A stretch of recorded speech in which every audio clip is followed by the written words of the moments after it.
Ready to roll here on the live stream. We got the Perfect Strangers theme song going and the live stream going. Oh boy.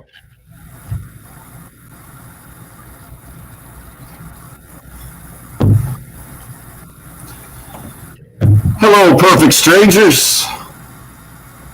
Welcoming us into a Thursday morning. Patrick, you don't seem very excited about that at all. No, I honestly was waiting for Tim to say, open the show with, I think this is what a lot of Carolina basketball fans needed to hear this morning, and I was ready to respond, do they? Do they really even care? Yeah. I think the answer is no.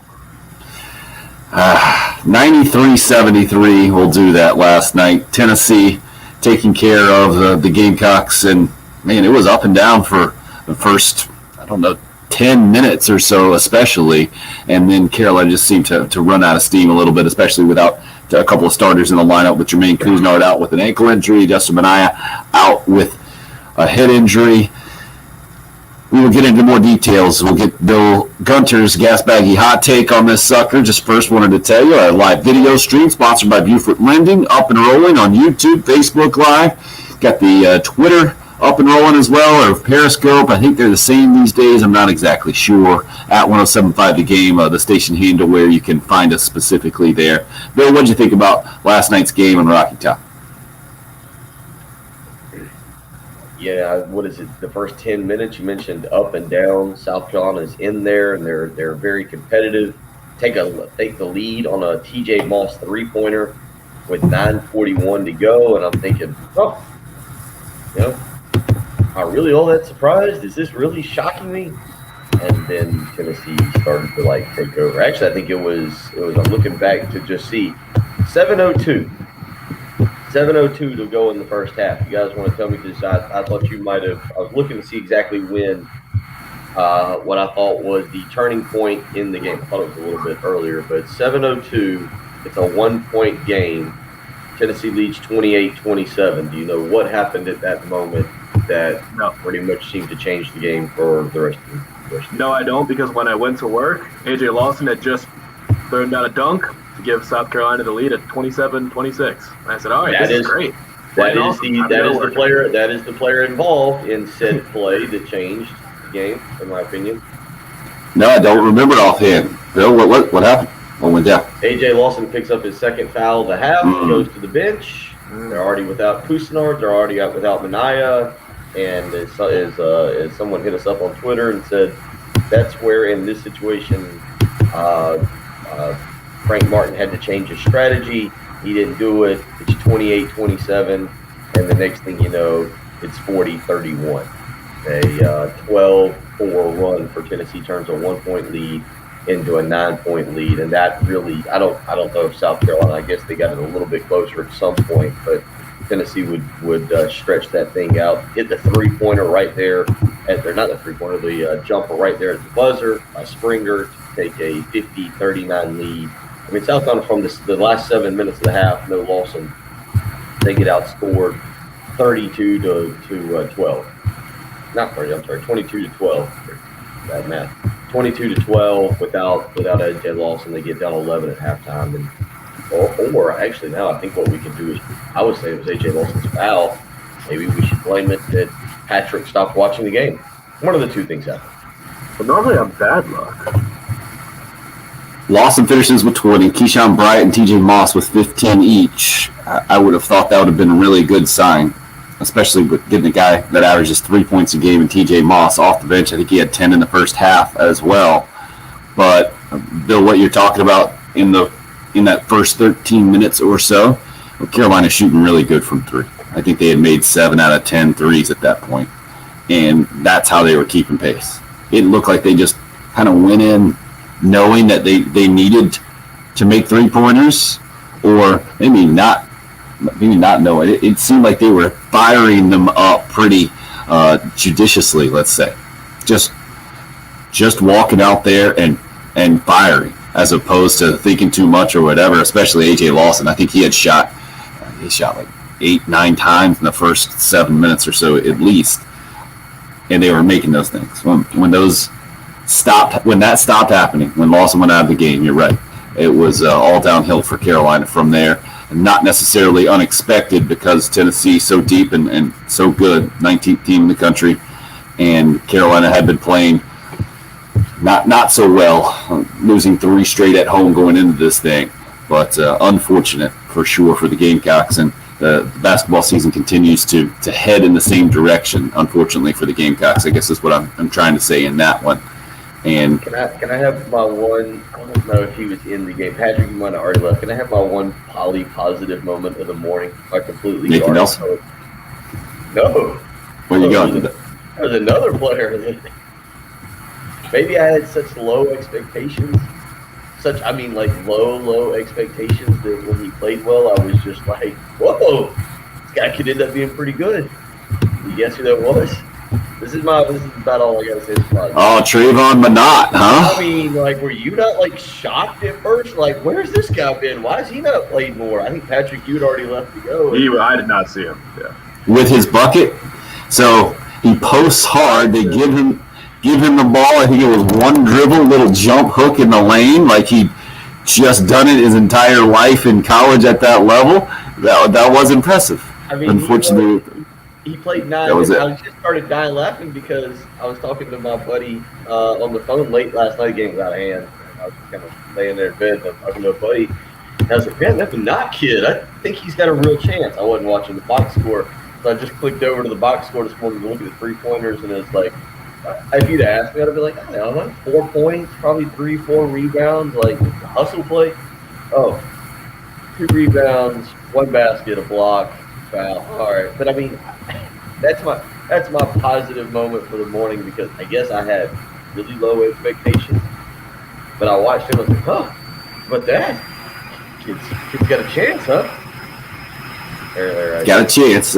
It was interesting. Tom Hart was doing the play-by-play on the TV broadcast last night on the SEC Network, was getting him and Wildens Leveque confused, which I think is kind of a compliment. Leveque had 1 offensive rebound and dunk where the broadcast kind of just stopped and they're like, whoa, where did that come from? But unfortunately, it was way too many easy buckets. There were a lot of dunks by Tennessee, a lot of easy buckets, and then another career high against the Gamecocks. It was Victor Bailey, the Tennessee guy who I think the stat was he had come in his last 3 games combined shooting 3 of 16. That might have all been from 3. And last night, 7 out of 10, I think, from 3. And yeah, Matthew says it couldn't defend them. It is what it is. He hits us up on that Facebook live stream. 803-404-6100 if you would like to hit us up on the Love Chevy phone lines or text us at that same number, Cool Care Heating and Air text line.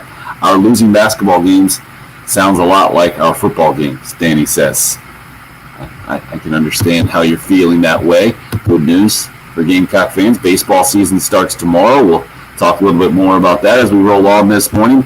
Massive deal in Major League Baseball last night for 22-year-old Fernando Tatis Jr. 14 years, $340 million contract. And Tim Tebow is no longer playing baseball. We got those issues and topics to talk about as we get going today. I hope your Thursday morning's off to a good start. We're here to help that continue. It's the Over Game. It's 107.5 The Game.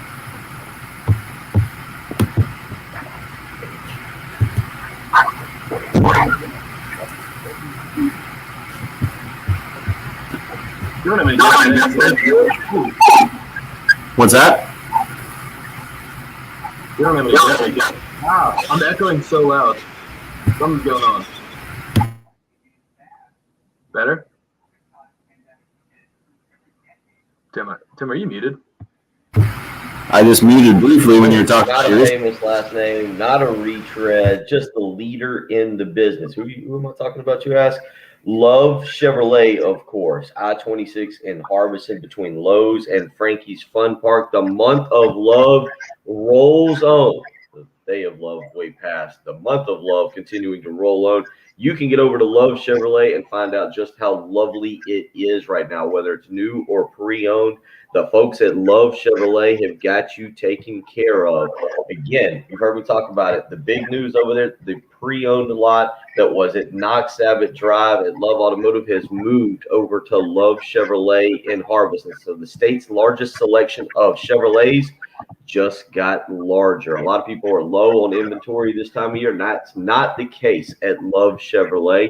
You can go visit the great staff over there, find out the great deals, $1,000 low price guarantee, and I can guarantee you're going to find the car or truck you have been looking for. Whether it's a Silverado, a Tahoe, Suburban, a sweet ride from Love Chevrolet is in your future when you go visit the state's largest selection of new or pre-owned vehicles. Don't wait around. Go visit Love Chevrolet, I-26 in Harbison between Lowe's and Frankie's Fun Park, or on the web, lovechevy.com. Get out to Love Chevrolet and find new roads. So, Patrick, am I killing you here when I turn my mic on? It was my own voice that was echoing really loud in the background of, I think, your computer. I don't know why that was. Gotcha. So is this connection any better than it was yesterday on mine? Now the white noise is still there, but the echo's gone. Okay. I don't hear it quite as bad as I thought I did yesterday. But when I mute, you can tell it goes away. Yeah, you can definitely tell a difference. I really feel like it's just something that's picking up in the background, but I don't know what you'd have in your garage. That's why I made that comment yesterday. I didn't mean air conditioner, but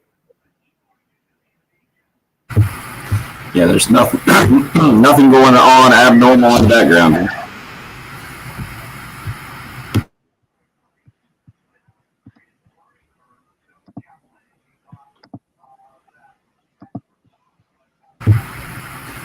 So which one of those topics you guys want to hop on first? Little thing? What were the other topics? Tatis and Tim Tebow? Yep. Yeah, they can kind of be one thing, I feel like. More or less. Tatis, the spin is going to be towards the awful deal that Ronald Acuña's on. the what? The deal that who's on? Acuña. Oh, Acuña. It's a pretty good hot take right there. I'll definitely come at that from a little different direction then. Yeah, I guess they kind of combine since they're both baseball to some extent.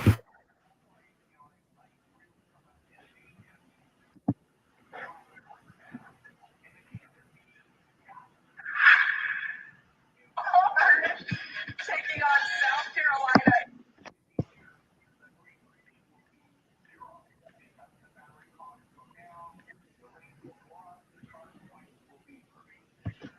Looks like it's another beautiful Irish morning out there.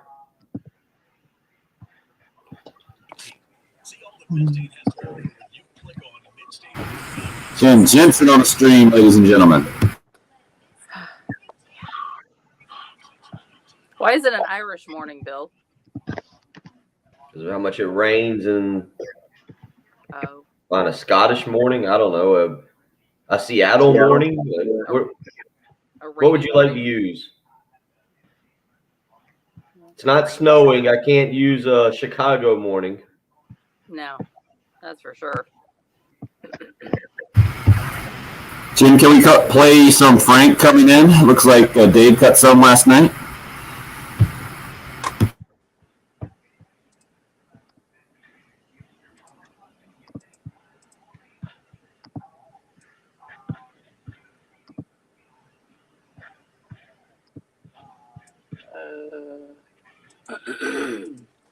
I didn't see the list. Where is he?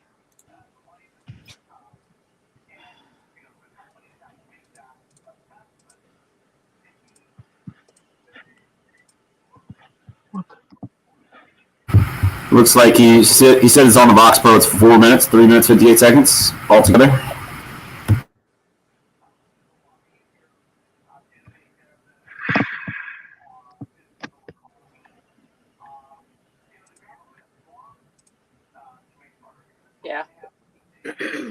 Okay. Yeah, I can cut that up.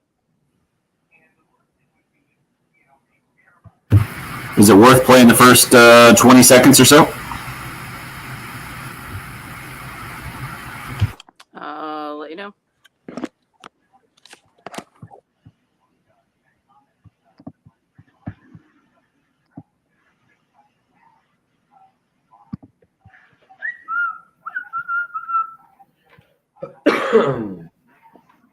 Yeah, Tim's just loud, Kevin. Sorry about that, dude. I'll whisper if you want. He's just a loud guy. Yeah, that's it. Should hear him at his kids' practices. Yeah, I can play, first 20, 30 seconds. Basically, it's starting to talk about the team hasn't had a problem scoring points. Sounds good. Now he's just being a jerk, Kevin. Now he's just being a jerk. The white noise is very loud. There you go. It is. Patrick's just grizzled. Nobody's happy on a Thursday morning. Why am I grizzled? The problem is nobody besides me is drinking coffee for wellness. I'm good in wellness. Why Do you am I want that- grizzled? Do you I want was that just looking up to be stats. That's why I wasn't talking. I have lots of stats on this note card right here. Do you want that straight in? Yes, please.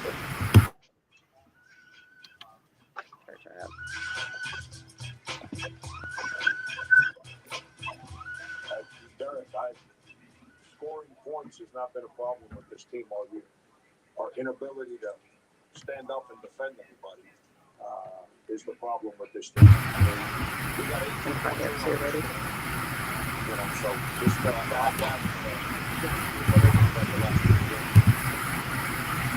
Frank Martin last night, after his team's 20-point loss at Tennessee on the Bluefield IMG College broadcast. You heard it right here on 107.5 The Game. Clearly unhappy on the defensive end, and not surprising when you give up 93 points, 93-73, the final score. A lot of easy buckets for Tennessee last night, and a lot of open threes. And good teams take advantage of that, and that's exactly what Tennessee is, and that's exactly what happened. Bill, not surprised, I'm guessing, to hear what you just heard from Frank. Well, I think he's just as at a loss as maybe we are. I don't understand. I can't put my finger on it. I don't think he can. The regression defensively of this team. I mean, is it, Patrick? It can't be as simple as, well, Mike Kotsar graduated, right? Like, I mean, because we never looked at Kotsar as the physical interior post presence. What changed? What changed for this? That's what I'm trying to really put my finger on. Defensively, what changed? I think it's a great question, right, from last year. Let's not pretend they were a tremendous defensive team last year. And I remember coming in and saying, I'm blown away because Frank Martin teams and defense doesn't go in a slump. You should be able to, be relatively consistent on the defensive end. I remember this last year. So it's not like they were tremendous, but, after last game, it was the career high thing. You saw it happen with Ole Miss, and that was Frank's kind of theme after that game. And then you see it again with Victor Bailey last night, hitting 7 threes, scoring 29 points. A guy who's been struggling to have it become a trend, and it does. Someone hit us up earlier. Danny said it reminds him of football losses. This kind of reminds me of that terrible string. You remember back in, early 90s, I think, Bill, where Madre Hill and a bunch of running backs just came into every single week, it seemed, against the Gamecocks. You got a National Player of the Year, the opposing running back. Obviously, it's not on that scale, but it is a similar trend, unfortunately, a disturbing trend for Gamecock basketball now on the defensive end. And it's a great question. I don't know what has happened there.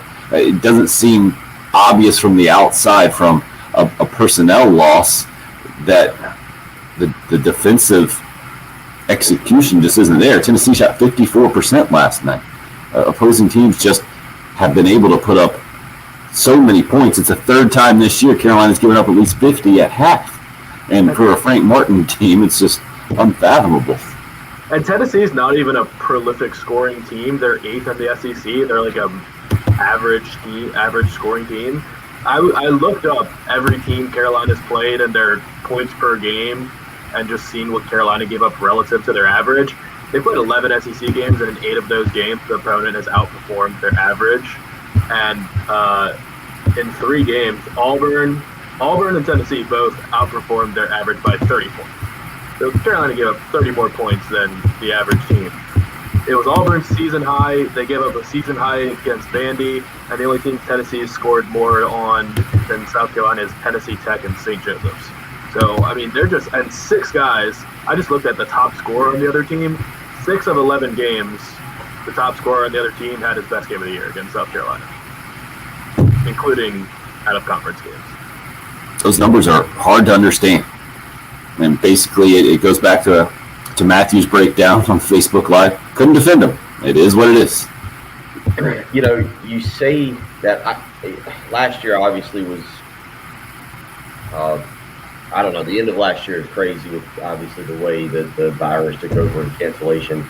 And I talked about it more with baseball, not really remembering necessarily what was happening at the time, thinking that there was a lot of negativity towards the baseball program. They were 12-4. But I just went back and looked. You mentioned defensively. The last 15 SEC games, the last 15 dating back to LSU in Columbia last year, February 22nd, so almost the last full year of SEC games, there's been 15 SEC games South Carolina's played. You want to guess how many times they've given up 80 or more points in those games? Well, 7 of 11 for this year, so I'll go 9. 11 of 15. 11 of 15. Oh, I mean, that's a little bit of – that means all 4 of the last SEC games last year. No. Yeah. No, they played right? Did I add one more to the list? Should have I added one more? Because they held the stretch last year. They held Mississippi State to 71. So in their 16. final, okay, I'm sorry. So I was one shy. I had them, but So the stats 11 out of 16 instead of 11 out of 15. Yeah. So what we're talking about here, Bill, as you were bringing it up, isn't this the exact same thing that happened on the football field? Will Muschamp comes in with a defensive reputation. Travaris Robinson, defensive reputation. I'm watching social media, and Israel Mukwamo is tweeting out his highlight video, trying to get some buzz, I guess, around the NFL draft. And J.C. Horn, the same thing, talking up the Gamecock defensive backs. And yet, on the field, it was opposing teams taking advantage of Carolina's defense on the football field, and now the basketball court has been the exact same trend. And for these guys, Muschamp and Martin, who have a proven track record on that on that side of the ball, especially, it's hard for me to understand. I don't get it. Do you see it as being very similar, Bill, what I'm talking about here, what we've seen in football and basketball becoming the trend for the Gamecocks? I think, I don't know if it's, I mean, certainly there's a lot of parallels you can draw between the football team and the basketball team with the drop-off in defense.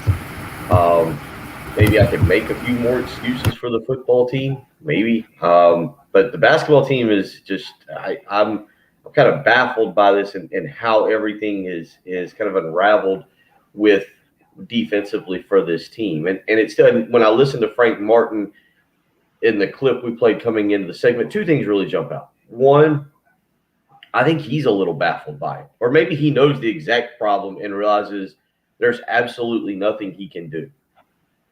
But the other thing I get from that is he is more frustrated than any fan that's out there. But the problem for Frank is, and I can say this, having sat in a press conference early on in his tenure when they got walloped by LSU at home. Do you remember this press conference? And he basically referred to them as the Walking Dead, and they had nobody out there that wanted to play. I think they just had absolutely. And I think I'm going to see if I can go back and find the game. I think one of LSU's players went for 31 that night. I want to say it was like maybe Johnny O'Brien or somebody. I can't exactly remember who they got. It was one of his first years, and the roster was still evolving and changing. And he finally had enough. He knew that they were going to struggle to begin with, but he had finally had enough that year and just kind of lost it in a press conference. Listening to that one from yesterday, he sounds like a guy who is doing all he can to not absolutely rip his team when they are just absolutely struggling right now, and he knows that they're fighting through a lot of adversity. That's what I do.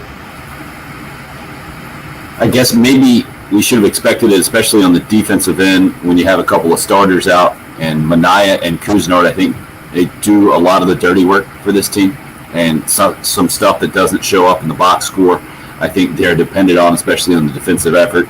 Manaya's rebounding does show up in the box score, and I think was part of the issue last night on the defensive end. But 93-73, another tough loss for Gamecock basketball. We'll move the discussion onward as we go this morning, and other big headlines yesterday. Kind of a dual headline. Tim Tebow done with baseball, says he's just ready to move on, feels a calling. And then Fernando Tatis Jr., 14 years, $340 million deal. To me, let's start with the Tebow news, but especially because he kind of kicked off his career in Columbia with the Fireflies, and I think it was his first professional at bat, hits a home run and the whole deal. But I think the number was 3 years in minor league baseball, ended up hitting right around 220, 18 home runs. It was a good try. I think I'll chalk this one up to the Michael Jordan-esque try in minor league baseball. For those of us who tried to play baseball through the years and go up through high school baseball and you don't make it, like I'll put myself in that category. Especially when I'm watching Gamecock baseball, I can really appreciate that level because I never got there as a player. To even play minor league baseball, you have to be pretty good at baseball. To have not played since his junior year in high school and to go back and take it up and the whole thing, I can respect his athleticism and his effort here. And also, at the same time, I understand it was a bit of a sideshow, and I never really expected it to end up in the major leagues. So I give him the old good try, good game tap, and I kind of applaud him for a relatively graceful exit here and ready to move on from this story at large, I guess is kind of where I'm at. Bill, where are you at with Tim Tebow retiring from baseball? I zoned out on the story once he left Columbia and went to wherever else he was at. I don't even know where he was. You didn't follow him in Port St. Lucie? I could have cared less about. I cared about him for about the first 4 or 5 games he was here, and after that, I really didn't care much about Tim Tebow. I thought it was pretty much a sideshow the entire time. Patrick, you have an interesting smirk on your face as I see it in the live video stream. His baseball career ended in 2005. Just nobody told him yet, and the only time anybody cared was for the however many weeks he was invited to Mets spring training, and they could get fans out to their spring training game to see Tim Tebow strike out 4 times a day, and whatever minor league city he was in, people could go and see Tim Tebow for $5 instead of having to go to the Swamp and buy a $100 ticket for a 4-year span. Were you slightly last night when it popped up on the screen surprised he was still in baseball? Well, I heard that he got invited to training camp again, or to spring training again. I was like, okay, well, there's no fans this year, right? So I don't know where the Mets do spring training. Maybe it's Florida where they're still allowing people, so they needed to sell tickets, but just pointless. It's like Russell Wilson showing up to Yankees spring training every year. It's just like, okay, nobody cares, Russell. No, See, I never thought that. I feel like that is a just, definite. Like they're doing that just like the live your. Yeah, but nobody thinks Tim Tebow will ever make it. Well, there were some people who thought that. There were some people, and there were also people that thought that he would just get a shot as a sideshow that you're talking about, and the Mets would do it just for publicity or whatever. And I think they handled it about as well as you can handle it. And I got no problem with guys doing this. If you have a chance at all, if you had the slightest, I mean, the numbers he put up in minor league baseball, they're so much better than a lot of other legitimate baseball players who give it a chance, right? I mean, it weren't great numbers by any stretch of the imagination, but what were they? Right around 220, maybe 218, I think, and he had 18 career home runs in 3 seasons. What? I'm not telling you they're great numbers. I'm telling you they weren't embarrassing numbers saying that he should have had no business being on the field at all. Well, what position did he play? Outfield. With he any good at that? I think an average outfielder in the minor leagues. I Why? really couldn't even have told you what position he played. I mean, I only look at his hitting numbers, and I didn't even know. I assume it was outfield because he probably can't handle ground balls, but Okay, it's so a big whatever. this is why I like having both these stories at the same time from baseball yesterday, because that's an easy one to get bitter on and to move forward in the whole thing. I think the Fernando Tatis Jr. news is the exact opposite. If I could draw up a path to stardom, and especially for baseball, where we've talked about it, how compared to other sports, struggles to kind of develop superstars and personalities and to become relevant on the national sports scene in our country since football has taken over many years ago at this point, and then basketball second. But if I could draw up a deal, a path to stardom, this is it. He's got a no trade clause, so he can be a Padre as long as he wants to be through 35 years old. We always complain. Gamecock Larry leads that charge about pro sports and spoiled and too much money and the whole thing. This is a massive amount of money. It's the third largest contract in the history of the sport. But from a loyalty standpoint, from an identity standpoint, Fernando Tatis Jr. going to be the face of the next generation and do it with the same team. I'm all for that. Bill and Patrick, do you guys even care a lick about this thing? Or, yep, Bill's shaking his head. Absolutely not. I think you're not paying attention then to Tatis Jr.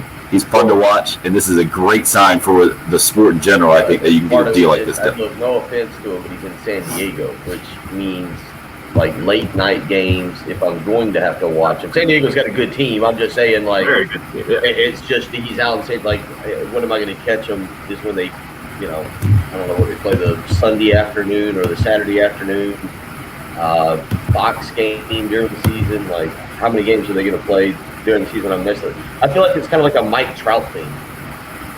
Mike Trout's has been really good, right? Mike Trout's one of the three other guys that you just mentioned that got the ridiculous contract. It's not though. It's not though, because Mike Trout does everything he can to not get noticed. Like, Mike Trout tries to not be marketable.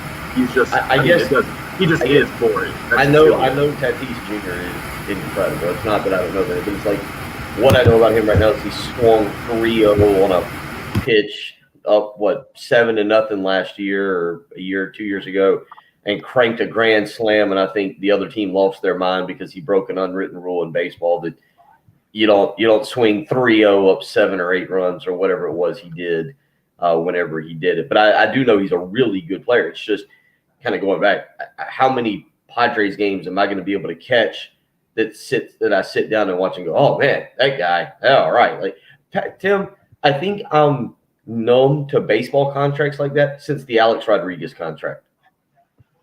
That was the first, which doesn't even add up now to today's contracts. But you would agree that once I remember seeing that, and I was younger. What was that? That was in the 90s, right? Is that right? Was I in high school? I don't know. I think after that, baseball contracts to me, just those numbers, I become numb to whatever I see. That's why the first thing I saw that, you guys know what Ronald Acuna makes? Not much compared to these guys, especially. It's half. He signed an 8-year, $100 million contract. He makes $12.5 million a year, and Tatis is over $24 million. There's no world in which Tatis would be making double what Acuna made, but Tatis deserves the money. Acuna should just fire his agent today after seeing that. It's ridiculous. But I mean, because what you're saying, 3 of the faces of baseball for the next 10 to 15 years are going to be Tatis, Acuna, and Juan Soto. They're young, like Juan Soto and Tatis. I think maybe talent a little bit more than Acuna, but I mean, Acuna was he yells at pitchers and stuff too. I mean, they're all the new breed of baseball player that bat flip and clap and taunt, and Soto's grabbing his crotch after every ball that the pitcher throws, and it's fun. It makes baseball fun, but that was what stuck out to me. I mean, the Braves are getting this kid on Acuna on an absolute steal. Are those the 3 I'm asking? I watch baseball a little bit, not Major League Baseball. I get into opening day. It's like another signal that spring's here. Are those the three guys? That's an interesting take. I feel like, are those the three guys for the future of baseball? They're just substantially younger. I mean, Trout, obviously, Bryce Harper, a little bit older, and then Christian Yelich is a little bit older, but those guys are all studs. Those are like the next They kind of three. were the faces, but, I mean, Tatis is how old, Tim? Did you say that 22. already? 22. Yeah, so these are all 22 guys, years those old. three are all under 25. That also, by the way, is ridiculous. 22 years old to get that amount of money. Yeah. Wild. And Soto's going to get paid but this to me- offseason. He'll break that. I don't know about that. Hey, he's a great player. I understand, but He's I not think gonna you have to be it. more. Okay, The biggest You deal is have to always be- the next deal. So. but you have to be Like, more than just a great player to get a deal like this. Well, Juan Soto's You have arguably a better player than Fernando Tatis. right, but is he as exciting? It's not, Does it's he? not a hot take, though. I'm not saying that because it's not at all a hot take. I think most people would say Juan Soto's better. Doesn't generate as much buzz, I don't think. And there's a reason that he hasn't gotten a deal like this. And Because he's not up yet. Todd, I get you. And the same thing with Ronald Acuna Jr. He signed his, a couple of years ago, I think. And so it was a good deal for him at the time, being relatively unproven. Now, not so much. But what this shows me is the trust that an organization has in a superstar. It's young superstar. And my point is, this is good for professional sports. We need more guys staying with the organization for longer to both give that organization identity and give us some consistency as fans, and to be really good players, and almost to feel like they earn their contract. Billy, it's a great point you brought up about A-Rod's contract back in the day. I think that was the exorbitant number, $25 million per season, really turned off a lot of people at that point, just because it was so much more than anybody had ever had. But him not staying with the Mariners and being the face of that franchise forever, moving to the Rangers, and then the Rangers not having team success, it just, I think, turned a lot of people off to baseball. I think this one's going to do the exact opposite. I'm hopeful anyway, that Tatis Jr. can bring more people to the sport, can get a guy like you, Bill, who is uninterested at this point, more interested through the years, because we will know where he's playing. We will kind of understand the situation they're in, and if he can elevate that franchise to where it was, or just keep it, I guess, at the same level it just was last year. They're very competitive, which is something that hadn't happened with the Padres for a long, long time. Yeah, I'm with you on that. I didn't realize. I was just looking at Juan Soto, 22 also, and Patrick, to your point, this is the final year of his deal, $8.5 billion. So he's up. So that this time next year we'll be discussing his contract. That's why they let Anthony Rendon walk last year after a World Series, because they're just getting ready to pay Juan Soto. Our resident Nationals. Correspondent. The Padres are a stingy team too. That's why this is cool. I saw that the Machado and Tatis contracts are going to amount to more that they paid in all of their 2010 to 2020, the entire decade of payroll, just two players. I mean, that's pretty awesome. It's amazing. It's $600 million, I think, combined, or something ridiculous like that. The numbers are ridiculous, but I think it's good for baseball. Love to hear your thoughts on this thing. Travis also wanted to point out in the Facebook live stream, the Kansas City Royals, now the new partner with the Columbia Fireflies. You had the Fireflies and the Mets parting ways, and a lot of you asking about Tim Tebow. Didn't even know where he was after he left Columbia, kind of like Bill. He's in the Mets organization. You kind of bounce around a little bit when you're still in the minor leagues. And I think he might have gotten a little AAA run. I think I saw on the ticker last night, but never got any really serious consideration, I don't think, to getting called up to the major league club. And with all the COVID issues and everything else that has been going on in the last nearly year in our country, it didn't surprise me to see that news that Tim Tebow now retiring from baseball, and we can all move on from that one. We're going to move on from our baseball stories there and get back into basketball. The 20-point loss for the Gamecocks on the court last night. Hear more of what Frank Martin had to say about that loss up at Tennessee as we roll on this morning. 803-404-6100. If you would like to join, you can call or text. It's the early game. It's 107.5.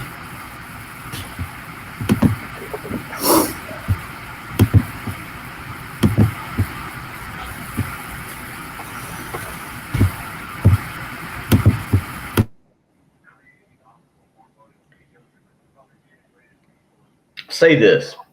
Patrick Pratt might have just gotten me interested in baseball for the upcoming year. This Juan Soto, Fernando Tatis debate that another texter or another live streamer weighs in and says it's not even a question, it's not even a debate. I think I'm in. I'm in on baseball, which means I'm going to need to get great nights of sleep, maybe some naps to stay up and watch Tatis Jr. to prepare for watching Juan Soto. But good news, with a Sleep Number bed, I'll get great nights of sleep or great naps each and every time so that way I can continue to follow these two guys' career and have an actual baseball-y type debate with Patrick Pratt. You can do the same. You're going to need naps. You're going to need great nights of sleep. And with a Sleep Number bed, that is precisely what you get. I put the Sleep Number setting on 60, wake up rested, refreshed, ready to go. You can put your own Sleep Number setting in there, make the bed firmer or softer depending on how you like it. All you need to do is go check out a Sleep Number store, 2 to choose from.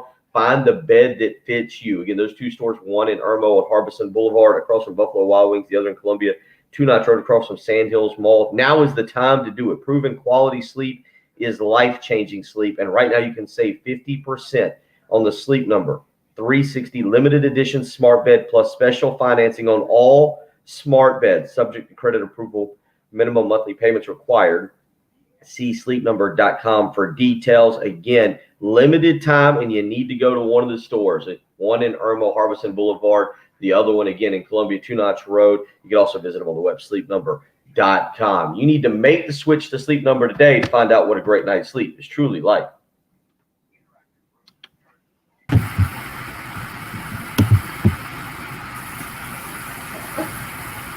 Right as I was typing it in, what Sleep Number did you use? You mentioned 60. So we got that in. So we got our breaking news banner for you. Oh, thank you. Yeah. We've gone up. It's actually, honestly, for everybody that asks, like, is it worth the money? You can tell the difference. I went over the weekend and just moved it down to 35. My back started hurting, my hips. Went back up to 60. Started sleeping much better. Your customers to have the best experience possible. With the sip of coffee right after delivering that.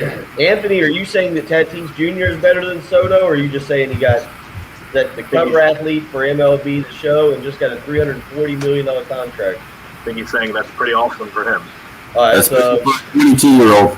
it's not a bad life to be living as a 22-year-old. Man, that is nuts. Yeah, Soto over Tatis wasn't a hot take, but I knew you were gonna make that noise because you know I'm a Nats fan, and you just thought that I was gassing him up unnecessarily. I'm interested to see if that. I mean, Soto's more proven. I mean, he just is. They're similar. They're on the same level. They're both elite. They're all elite players, but yeah, I'm interested. Soto will probably break that next year because the Nats are willing to spend a lot of money. I doubt Major League Baseball has released their schedule. Their ESPN's released their schedule for the year. I don't think so. Like their Sunday night schedule. I wonder what. Yeah, I don't think they put it out yet. Sunday night games that'll feature Tatis Jr.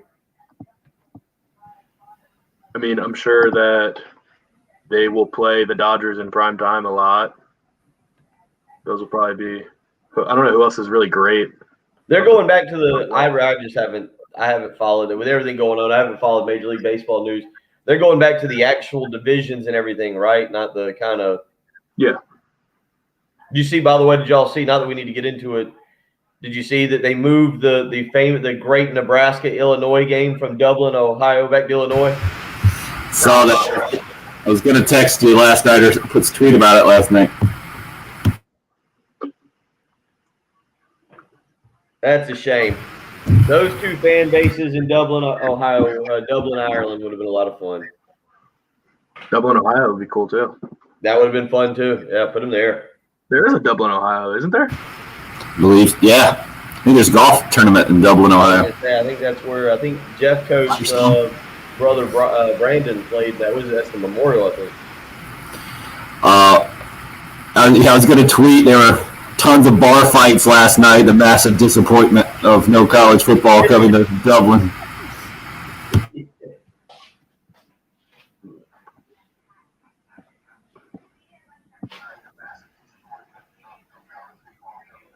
So Anthony's got your back on that one, Patrick. Anthony's also in a dilemma in that he's texted in a lot on the text line. There's Anthony from Kershaw, and now he's hitting us up on the Facebook Live deal. Clearly, he's got to figure out which way to go moving forward. Duplicated the first one. Looks like he's going to go with the live stream comments right now. Yeah, we prefer the live stream. I prefer people waiting on the live stream. So that way I can figure out who you are. Speaking of that, Jim, the Clemson fan, Jim up in Charlotte, I believe, weighing in on the live stream. There was a Matt who said the exact same thing on the text line. Yeah, Jim. I wondered about that. Jim never answered, or maybe he hadn't been around, what exactly his relation to Dan Corley is. It's got to be related.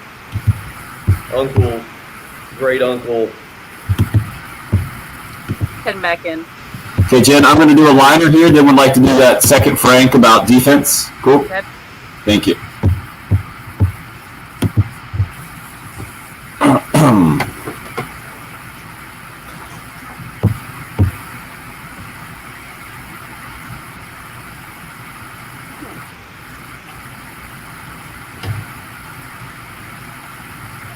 Guys are up. Would love if you could help us out Wednesday, February 24th from 10 a.m. until 4 p.m. right there in downtown Columbia, hosting a blood drive in honor of National Heart Month at 2751 Bull Street. Pre-registration, Rapid Pass preferred. Walk-ins are welcome. More information, 1075thegame.com. Wanted to let you hear a little bit more from Frank Martin last night after his team falls 93-73 at Tennessee. Our lack of desire for defend somebody is really difficult to watch at times. And, we got to fix that. Somebody else got a career high against us again. And that, again, from the guard spot. Something we got to, obviously continue to talk about and demand, and hopefully we can get that. Frank Martin last night, part of his post-game comments right here on 107.5 The Game and the Learfield IMG College broadcast. Travis hits us up on Facebook live stream and has a pretty lengthy take on Carolina basketball, saying it's similar to Florida pre-Billy Donovan, where they hadn't made much of an impact, just 5 NCAA tournament appearances, 1 Final Four run, which was a couple of years before the switch to Billy Donovan. Lon Kruger couldn't build on that run. But at that point, Travis says, Florida made a concerted effort, I believe is what he's saying there. It actually reads exertative, might be another name we can add to our new vocabulary words here on the show. But a concerted effort to put money and resources in the program, and with Donovan, they didn't look back. I think it can be done here, but there has to be an effort put forth by, I'm guessing he's going to continue that with the athletics department or the administration. I don't know what else you can do, Bill, but because clearly South Carolina has invested in basketball.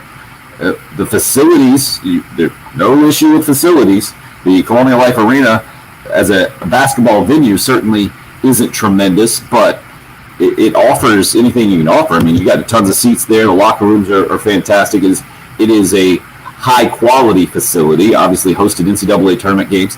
Practice facilities have been upgraded recently. You paid the coach $2 million, I think, to get him here in Frank Martin, and now he's making more than $3 million, I think, amongst the highest paid coaches, the top 25 at least in the country.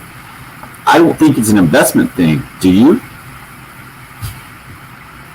I don't. I mean, I was trying to just go back and you think about Dave Odom, who again I know it's the end of his career, but Dave Odom, Eddie Fogler was a good coach, or was the national coach of the year. Dave Odom had a great reputation. Frank Martin obviously had a great reputation. I mean, I don't know when you say the investment. Florida kind of took a flyer on Billy Donovan. He was at Marshall and had done good things, but is that like it's not like they went out and hired the elite head coach at the time. Baylor, look at Baylor. They didn't go out and hire the elite head coach. At the time they hired Scott Drew, and it took him 9 years, and he got going. Certainly, it's been very good since. So I don't know when you say Florida went out and made an investment. I don't know if that's necessarily what I'd label them doing. I think they hit on a young, hot coach at the time, and obviously then never looked back. I don't know if that's the same investment that South Carolina made. Well, Travis, I think, was using the concerted effort phrase, and I feel like there has been a very concerted effort with Frank Martin and company to elevate the basketball program. Unfortunately, the consistent results just haven't been there, especially from an NCAA tournament perspective. Plenty more discussion coming up in hour 2. All three of those coaches showing significant improvement on their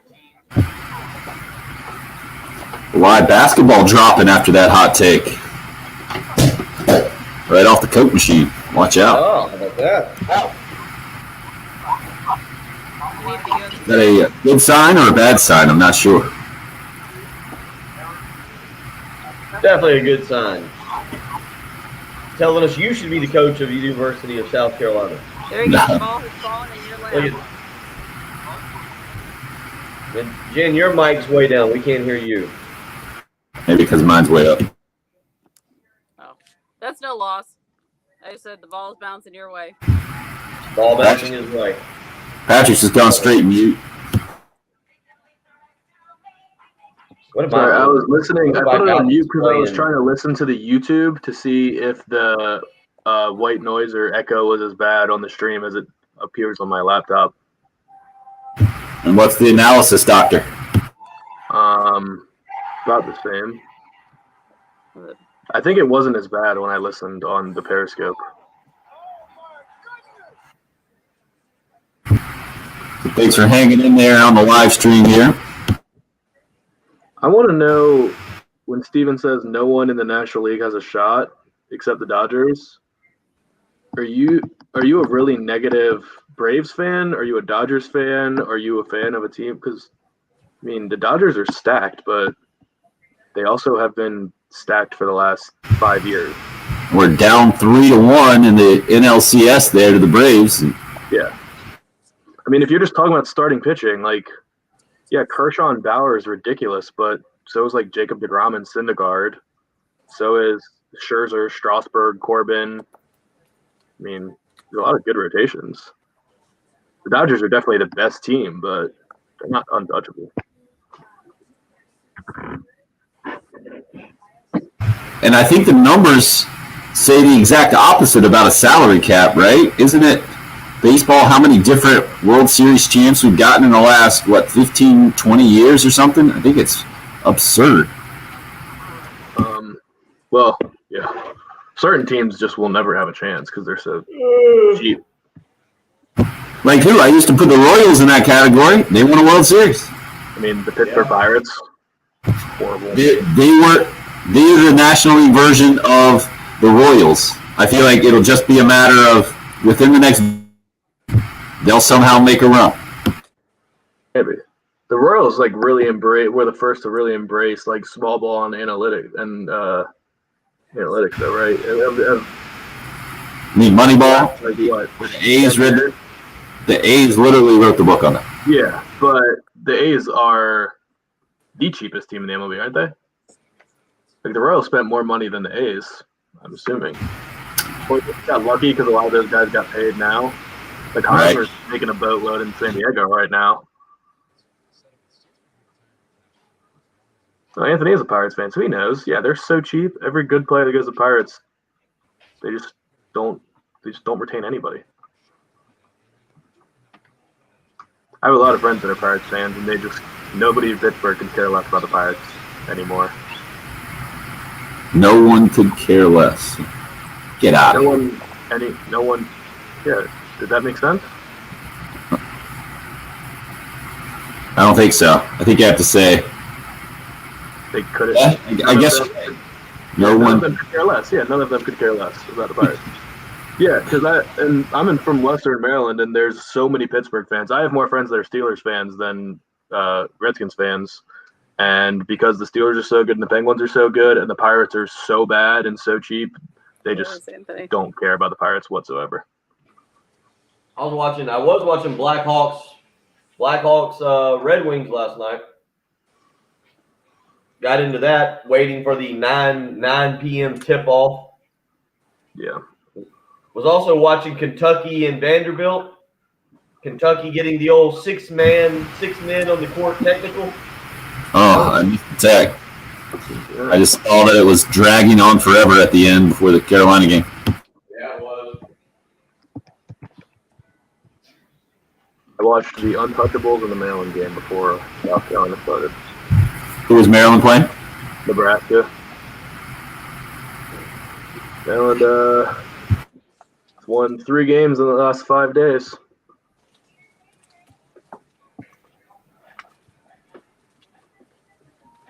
And I've never seen the Untouchables. That movie is not good. It's just way too old. I couldn't appreciate it.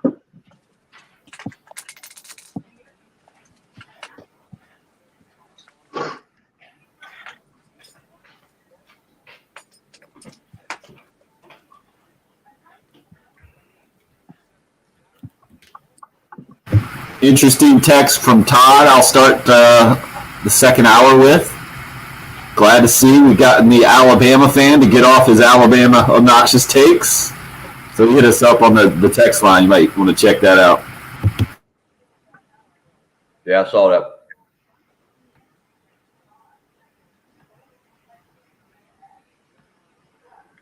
All right, did you see Buddy B's hot take on the text line as to why Acuna didn't want the big money? I did see that. I would prefer not to go the geopolitical route this morning about economic impacts in Central and South America. That's a Jay Phillips topic, if any. Yeah, buddy, that's all you and Jay.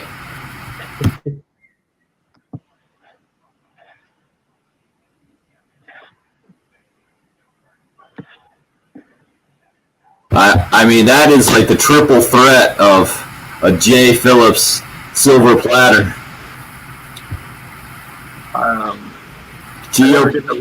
Economic issues, Major League Baseball, and the Braves. There you go. What's that, Patrick? I never get to listen to that show because I'm always sleeping. But on Tuesday I was driving and they were talking about Malzahn. Those three could not have had a more opposite take than we did. I think during like the half hours listening, they were basically saying like, I guess Malzahn was the only guy out there and UCF just had to get him. Like, right time, right place for them. Like, what? Puck hour is normal. Thank you, Jim. They're basically like, why another old retread? Yeah. And that included Tommy? Is that who the three you're talking about? All three of them did. That's right. Interesting idea coming in from Todd, the resident Alabama fan who typically has hit us up only about Alabama stuff here in the last few weeks. I'm glad to see this is the second day in a row. Yesterday he started his hot take with, I'm not trying to sound like Gamecock Larry, and he was talking about Gamecock basketball and the respect he has for Frank Martin. Even after last night's 20-point loss to Tennessee, he continues in that same vein. He says, I know this analogy sounds a little crazy, hitting us up on the Cool Care Heating and Air text line, 803-404-6100. But this is kind of how I feel about Frank Martin. You got the Masters, where you win the tournament, you basically get to come back for the rest of your life to participate. Frank Martin took Carolina to the Final Four, something not even Frank McGuire could do. I'm not saying that buys Frank Martin a lifetime contract, but I think he gets every benefit of the doubt that's out there. Bill, what are your thoughts? I've never thought about the lifetime exemption, transferring over sports or applying to coaches necessarily, especially college coaches, but it's an interesting idea that Todd brings up, I think. Knowing that tradition, I love the tradition at the Masters. It's fantastic.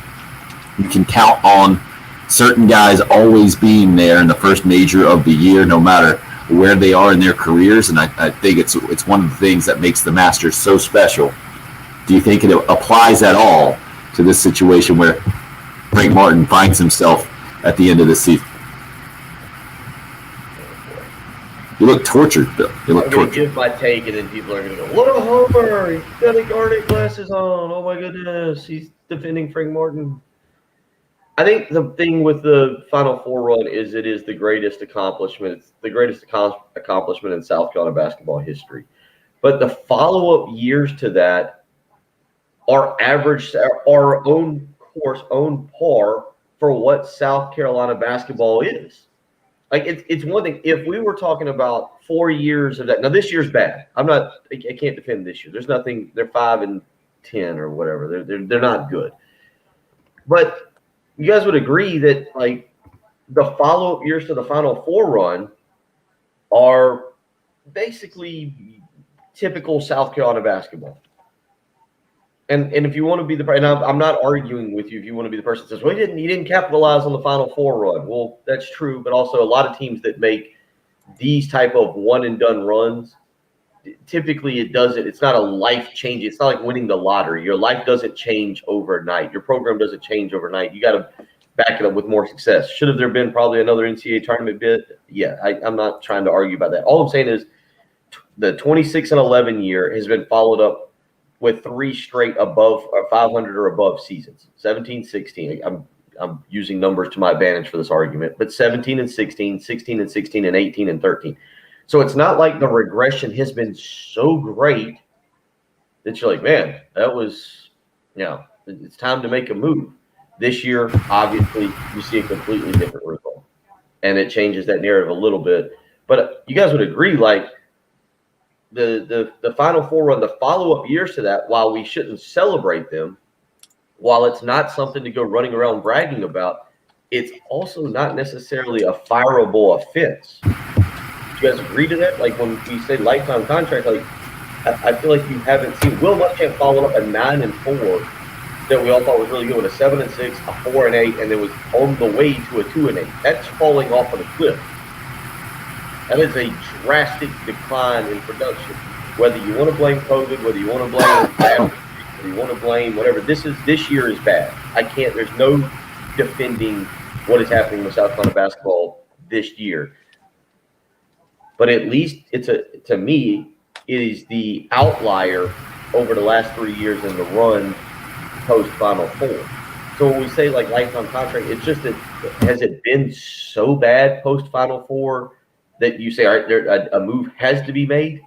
No, but I think I agree it's not a fireable fence or anything like that, but I think the point is that everyone wants – the Final Four is such a drastic thing that you kind of hope that leads to fully just breaking off South Carolina history into before the Final Four and after the Final Four, and after the Final Four it completely changes your program, the way people look at it, the way kids want to go there. I mean, that's all I know is the post-Final Four run. So when you say the last few years is just what South Carolina is, I don't really agree with that. Like, I don't agree that should be the mindset that we should say, well, it's basically what South Carolina has always been. When you do something as crazy and incredible as make a Final Four run, you should be able to build off of it. I mean, I agree, not every team does, but every fan base that sees that and witnesses that should strive for that to be the case. Oh, I agree with you on that. I'm not saying that you go, oh man, love the last 3 years. This is not like that's why I just don't like that. Well, this is what we've always been argument for why this is or should be acceptable. No. And that's what I said yesterday. You should have higher expectations. There's nothing wrong with that. And I'm not saying that anybody should sit there and be like, hey, man, really thankful that this is what we got. This is the best. I know.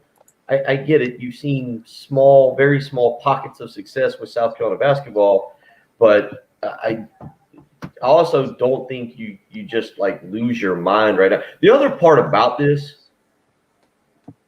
that I think people get caught, the easiest thing in the world is to yell, fire that guy. Okay, that's fine. Who's your replacement? Who is the guy that, let me ask this. Everybody got upset at Auburn. And we were talking off air about Gus Malzahn and Central Florida. Everybody says, well, fire Gus Malzahn, fire Gus Malzahn. Who was the replacement? Did they upgrade from Gus Malzahn? As an outsider looking in, do you think that Auburn upgraded from Gus Malzahn? And that's an opinion question. There's no right or wrong on that right now. I don't think there's a right or wrong. I don't know whether they did or didn't. But like you look around, I've always said that like if you're gonna fire a guy, what is the upgrade? Unless it's just ridiculous. Muschamp needed to be fired. That's what it was at that point. And it really didn't matter if you were gonna upgrade or not. It just that needed to happen. But who is the guy that upgrades the program, takes it to the next level And what would you like to talk to them Well, about? I mean, that's that you can not get? only one way to find out, right? I That mean, you can get. To me, Bill, as you were going through that, it reminded me a lot of the football situation.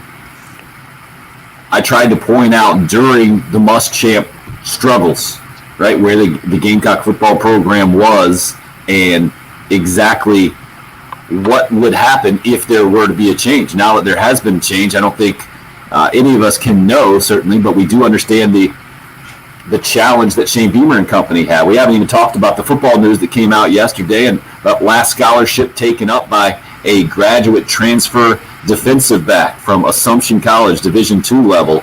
And that's how the Gamecocks finish out their recruiting class. I'm a bit distracted because Bill has turned now his live video stream, his camera on his computer, to some live video of a cat right outside his window. And it looks like we have some audio to go with that. Is that cat yelling at you? There is the cat. It has come back. it's actually for some- adorable, and I hate For some cats. odd reason, just thinks that, I mean, wait, the cat doesn't live here. Bill's, are you going outside now? I that am what you're doing? not opening the door because this cat. Right in, huh? That's How the could first you not problem. have that cat in your house? Look at it. I'm with you, Patrick. It is so I'm cute. the biggest cat fan, but it is awful. I'm allergic to cats, and I've never liked cats, but I mean, Pretty cute. Nothing like cat video on radio. Right? That's where we are right now. I think to get back to Todd's point, it's an interesting question about how much basically leeway or leash the Final Four run earned Frank Martin with the Gamecock basketball program. And I think it's different for every single fan out there. Really, the only opinions that will ultimately matter are Ray Tanner, the athletics director, the board of trustees, and where they feel like the basketball program is going. Last night was tough for sure. We'll let you hear some of what Frank Martin had to say about it, especially upset about the defensive effort where Tennessee scores 93 points and wins by 20. Plenty more to discuss this morning. I mentioned that football news. We'll get into more of that as we roll on this morning from the Gamecock perspective. Also, Tim Tebow retiring from baseball. Fernando Tatis signing a monster deal. Just some of the topics on the docket this morning. 803-404-6100. If you would like to weigh in, you can call or text. It's the early game. It's 107.5 The Game.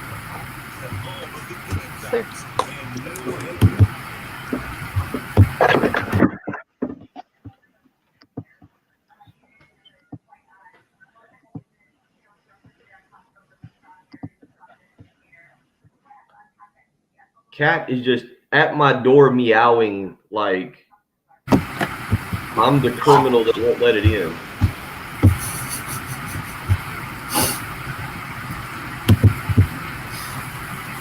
Man, we're proving the theory that all you need is animals or small kids on video, and people are all in.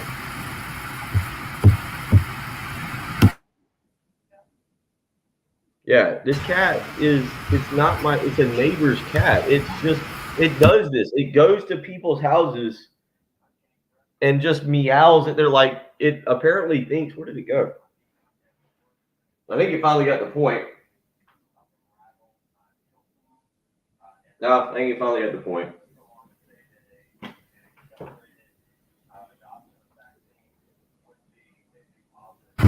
If you can house train the cat, I agree with you, Marky. Mark, that is. Name it Jinxie. Marky, sorry.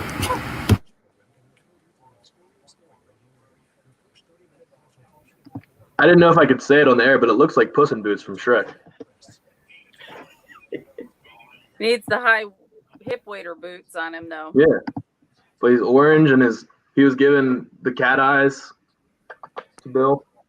It's a well-maintained cat. Oh, and now there's a dog out, so that's why the cat's gone. Like a zoo out here. I live like in a No zoo. kidding. You got fish and dogs and cats, the occasional snake. Oh, excellent. What do you want to talk to them about? Jen's so much more polite to callers than I am. Oh, excellent. What do you want to talk about? I just say, yeah, what's your name? Yeah, but you want to talk about. Well, at some point, Patrick would just get to the what. Yeah. Oh, okay. Oh, and that's basketball, right? Or baseball. Oh, I'm sorry. I didn't hear the first part then.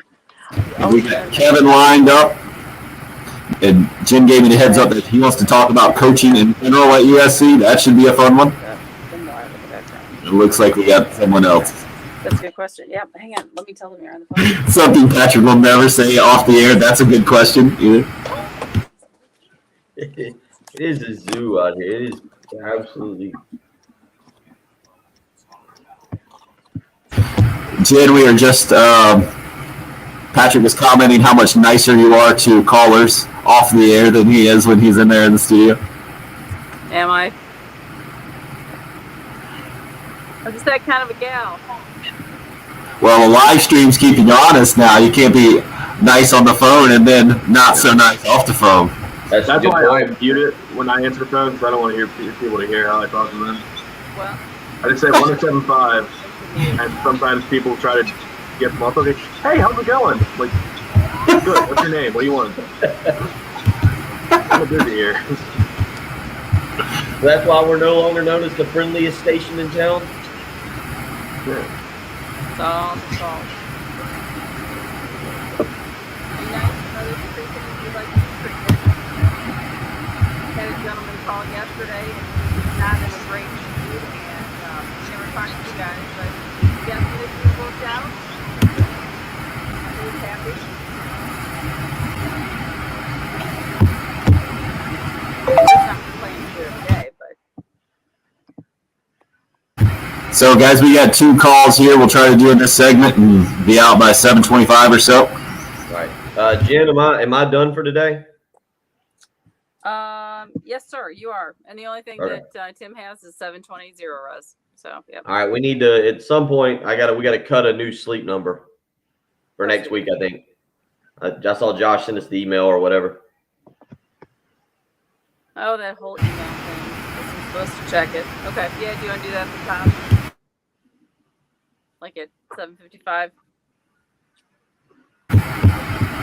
Bill, top of the hour, yes. Top of the hour. Yeah, that'll be fine. Yeah, Jen, I don't think it's Tim's background though. You're just your mic is way down today. No, it might just be the fact that she's on her phone. It might just come out differently. It could be. It's actually iPad, but I don't know. Yeah. Oh, normally you're on your iPad? Yeah.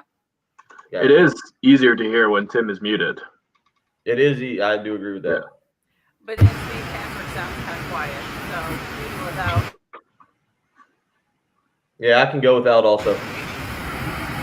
Jen, can we do number 3 here coming in straight, please? All right, you've got Kevin and David lined up, right? Correct. All right.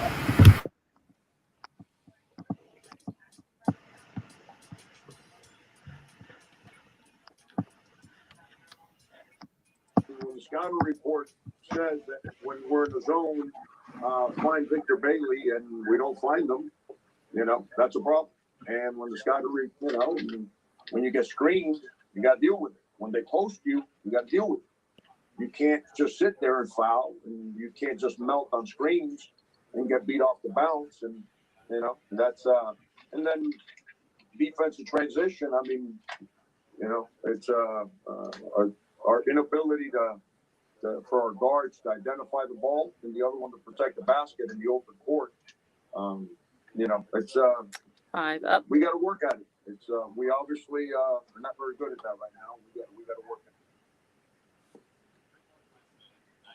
73 loss. Victor Bailey, he's talking about latest to set a career high.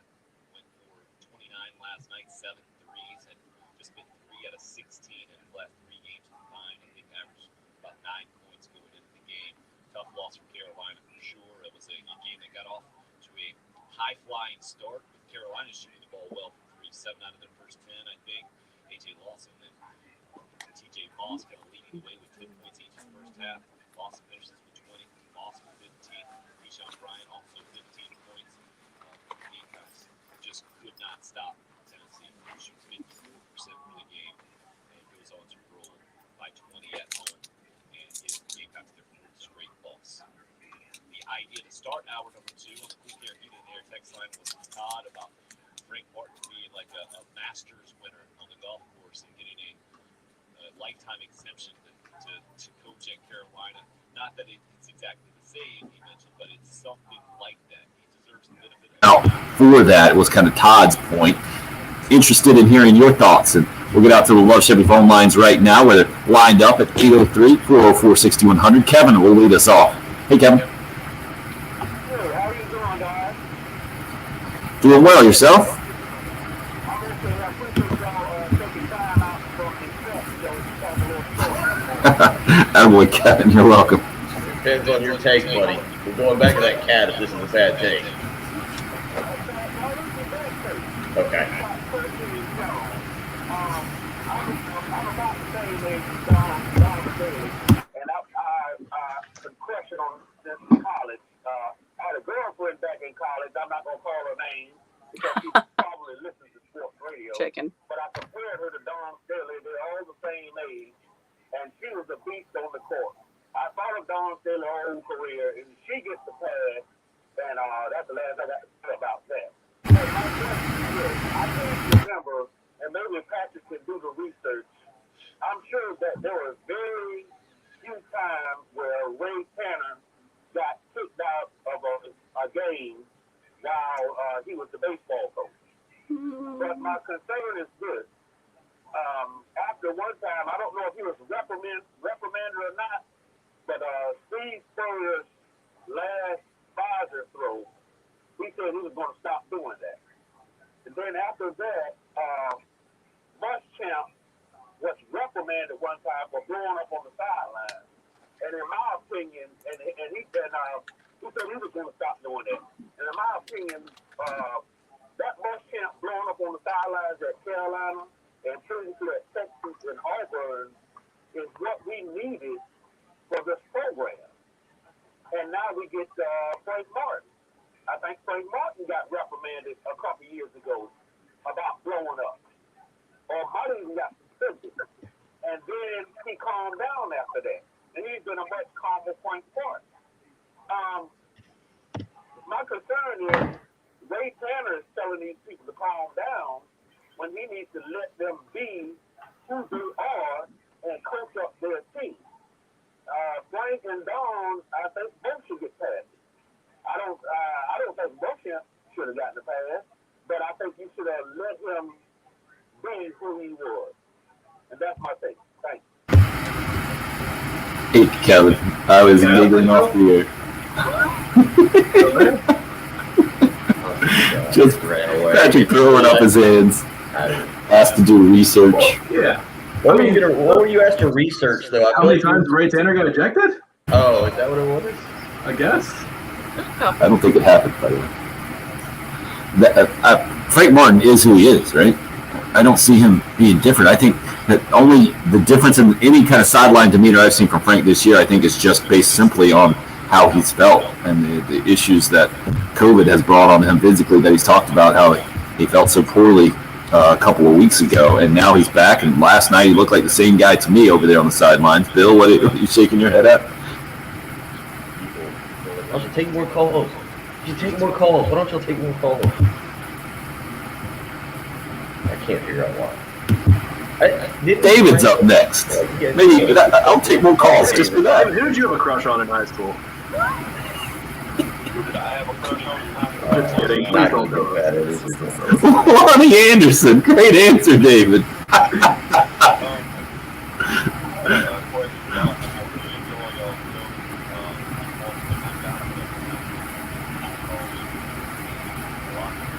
Do you need to talk to your boss?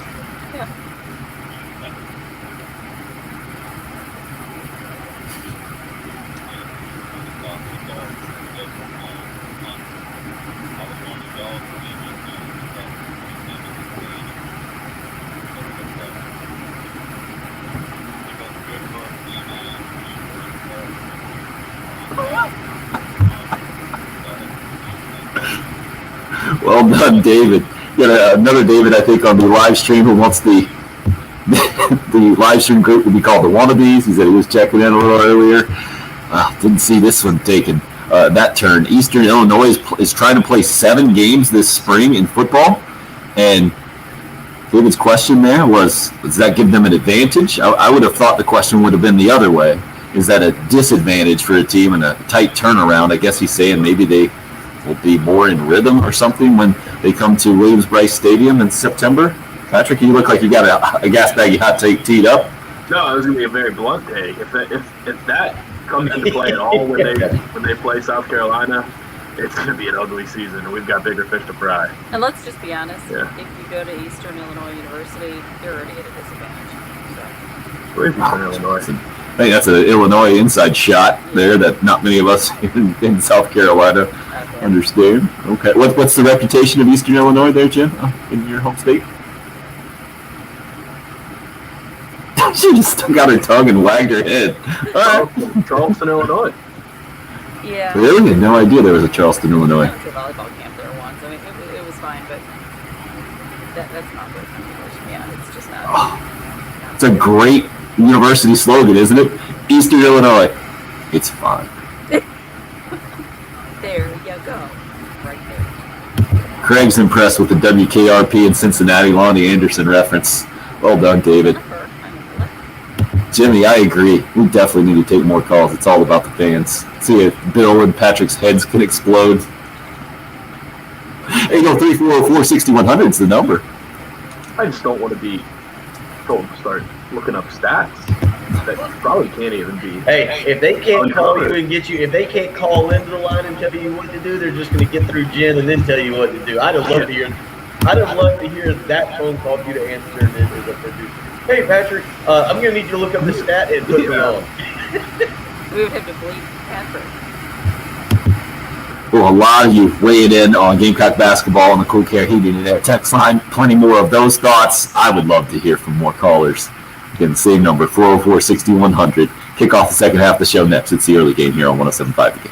This is South Carolina head women's basketball coach Dawn Still, and you're listening to the home of the Gamecocks, WNKT, FM, Eastover, Columbia, 107.5 The Game.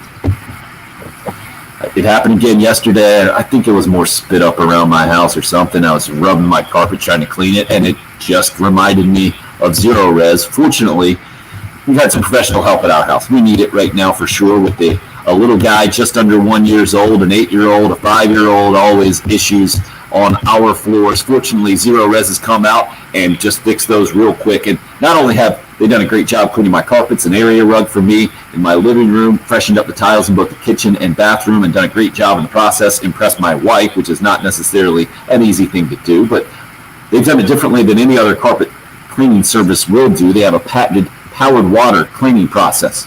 No harsh chemicals involved, so nothing for us to worry about. That's important in my house. Also, there's no leftover soapy residue. That's why my carpets have stayed cleaner longer, and I can just manually take care of the spit up, and we're good to go.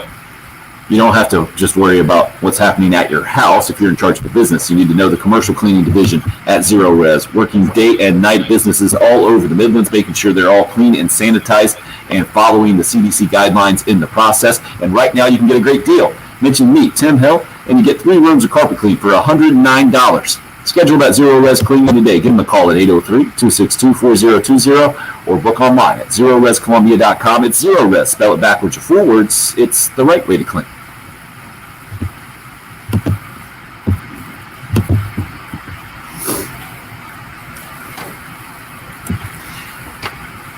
We got some. Sometimes. What's that? Are we too harsh to the callers sometimes? No, I love it. Is that the risk you run when you call in and tell Patrick to start doing it? I think he singled you out specifically. He didn't ask us. He said, Patrick, get on that, didn't he? Yeah.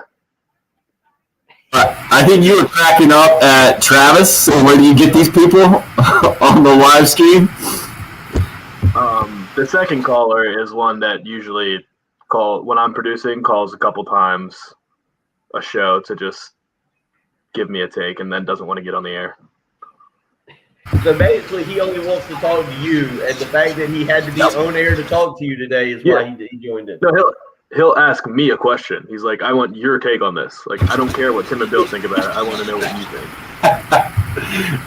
Well, big carrot crew. Yeah, he did say we should. Hey, now there's your next T-shirt, Big Carrot Crew. Love it.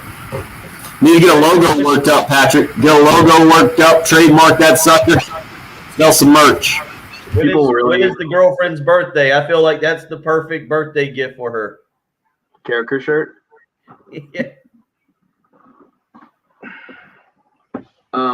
If people were really in the Carrot Crew, they would just ask draft questions in the live chat and just let me talk about that. Right there. I feel like that's you trying to take over a show. Don't do it. Don't fall for it. That's the proverbial carrot he's dangling out there. Don't let him do that mess to you. I just want people to. That's Big Carrot's version of the Reddit stock market takeover. All of a sudden we come in, we're just flooded with draft questions one day. Yeah. Bombard the Facebook and YouTube comments with draft questions, so it's all we can talk about during breaks. No. But feel free to design that carrot logo if you're bored at work today. I'll give you something to do. I don't really. Well, I don't know. No, not you. I'm saying everybody else. Much more likely to get a great logo if your Big Carrot Crew works on it for you. Is Big Carrot Crew would it be an orange shirt? Couldn't make it orange, right? You can have a garnet carrot. People, Panther Chris just texting in. We do need somebody needs to find us a T-shirt. One of those. Need to work a deal. We need to work a deal. Somebody who, as soon as we get a saying, that was I think Dan Patrick did that for a while, didn't he? What? Like they would just have sayings on the back of T-shirt, things that got said. Yeah, I mean, we should be able to just make a shirt anytime we come up with something funny.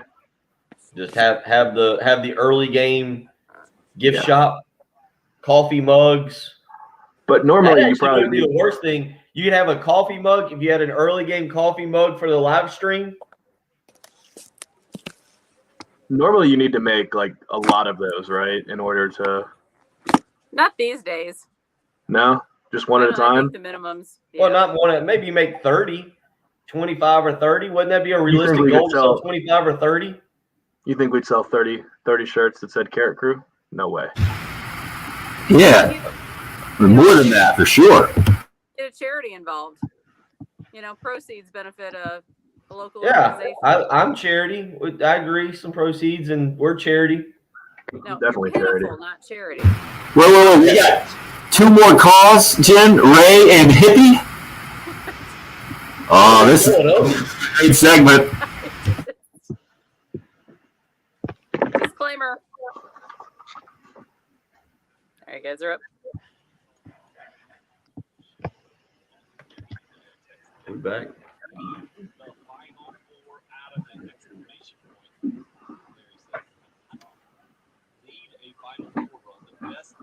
Accomplishment. Bill, you said it in basketball history. I would argue maybe in school history. I guess you have to give national championships the nod over the Final Four run. But what happened with men's basketball in 2017 is way up there on the list, right? Top 5 at least in school accomplishment, if not.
thank you for texting in. I saw that was his first text. So I appreciate him listening and having an opinion. That's the point of a sports talk radio program. Whether I agree or disagree with it, he has an opinion. Hold the next. Okay. Fair enough. Back out to the lunch. You can't, hold on real quick. You can't just say, like, leave something out of it. You can't leave, like you said, one of the most significant accomplishments out of it. You can't, that's not part of the equation. You can't. I'm with you on that. But at the same time, it's not a lifetime exemption situation. No, I agree with that. Okay. So it's just a matter of, I guess, I was looking more for your take on what Larry is seeing and describing there from this year's team. They got the weave going on the offense, and then he's right. A lot of times it doesn't end up in a good shot. How much do you put that on coaching right now, and how much is that on this year's team for whatever reason, not necessarily meshing, and certainly not doing it consistently, Bill? That's a fair point he's bringing up, correct? Well, but you guys would agree, like, I'd have to go back and look. Southwest's not losing basketball games because they can't score points. Like, part of his thing is they run around in circles, they hand the ball off, they run in the lane, and they plow over somebody. What did they score, as I go back and try to find it real quick, what did they score against Auburn? 86 or 89? They scored 80 against LSU. I mean, 73 is, I don't know what the national average is. I don't have that in front of me. But Southwest not exactly lost games because they're scoring in the 50s. They're directly in the middle of the pack. They're tied for 7th in the SEC. Yeah, so that's... So interesting takes on the text line real quick before we get out to the phone lines. Mark says they played and practiced for 17 weeks. Frank couldn't coach them for 6 or 7 of those weeks. Come on, leave the man be. Barry says, at what point does a one-time accomplishment become an anomaly? Well, it would be an anomaly, Barry. I would agree with you if the Gamecocks had not also been on their best run in the SEC since joining the SEC for, what are they now, 6? It's 6 years, Bill, I think you brought up. This year, obviously, the exception. This year's the anomaly when it comes to sub-500 record, but being at 500 or above for 6 years going into this year overall, and then I forget what the number is just in SEC play in the last 5 years, but the Gamecocks amongst the best, amongst the most wins in the conference. I think maybe 3rd going into this year, 3rd most wins, maybe 5th, but either way, that is not a 1-year anomaly. That has been a trend. The problem, I think, when it comes to the Gamecock fan base is that hasn't translated into other NCAA tournament appearances. And if you're just judging your basketball program success by that, pass-fail, then I guess I can understand how you come to the conclusion of the 1-year anomaly. 803-404-6100. You want more callers, you get more callers, Bill. Ray leads us off in this segment. Hey, Ray.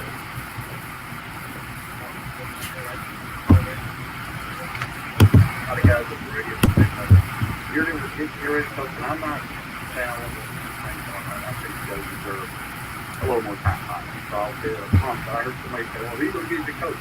Well, the thing is, those men don't have the research firm or have the money to do that. And give you an example. What's the coach at Alabama? What's his name? Nate Oates. Yeah, I before he came to Alabama, I couldn't tell you who that guy was. And they're doing pretty good. At Arkansas, Eric Musselman, I know a lot of people heard of him, but I didn't know much about him. So what I'm saying is they're out there. You know, it is a crapshoot, but they're out there. And, you know, and that's the advantage to it. You know, you have the fans. But that's why you use those search firms. They find little guys like Eric Musselman. But anyway, I just want to chime in on that. When I heard like, well, who's going to get? Well, let's say we don't. I mean, we don't have power over that. I mean, and Kansas won't say a name around the name. It's ridiculous. So that's just kind of what I've been doing. Thank you, Rick. Bill, yours. Particularly true in basketball, by the way. I mean, football, you know who the coordinators are, and you know what positions are. You know that in football, you're either going to hire a lower-level head coach or an offensive coordinator from a Power 5 school, and you can say, okay, well, this offense is doing some really innovative stuff, or this defense is really good. The average fan doesn't know who the assistant coaches for any team are, really. You guys should have just seen Jen's physical response. We were going to keep it rolling on the Love Chevy phone lines, but our caller, Hippie, hung up, much to my chagrin for sure. Bill, are you going to respond there? To me, I think maybe the logical response is, okay, Coach X out there. Are you going to have a track record that Frank Martin had? Another Power 5 program with an Elite 8 appearance? I mean, Frank Martin's basketball reputation wasn't quite to the level of Steve Spurrier or Lou Holtz coming into the football program, but it wasn't far behind, in my opinion. Bill, what about you? Wait, so you asking, are you going to go get another coach, or are you telling me that it's similar to the Lou Holtz situation? Which part are you? I'm saying whatever Coach X is out there that Ray was just talking about, and that fans might not know about, but other people in the administration should identify, or that's kind of the job of an athletics director. Well, it doesn't matter what name to me you put to that right now. You're not going to get a more proven guy, I don't think, out there than what Frank Martin was coming into the Carolina basketball program. And I don't think you would. I'd put the odds at extremely low. I think the coaching search discussion or what's out there is kind of irrelevant. I don't think that there's going to be. I'd be shocked if there's a change. I think the conversation is going to be, what does Frank Martin got to do to change this basketball program next year? And I think to a lesser extent, it's the conversation we had yesterday that Patrick brought up about what is your excitement for next year? And I get it if people want to say nothing. I get it if you wanted Patrick yesterday. I think it's fair to say you were negative on next year's basketball team, given what you've seen. I don't think I'm putting words in your mouth and being. Nope, I'm negative. Yeah. Okay. Yeah. So I think that's more of the conversation right now. Because again, I just would be shocked if there's a change to this coming season or to this staff. And if there is, then we get into that discussion at that time.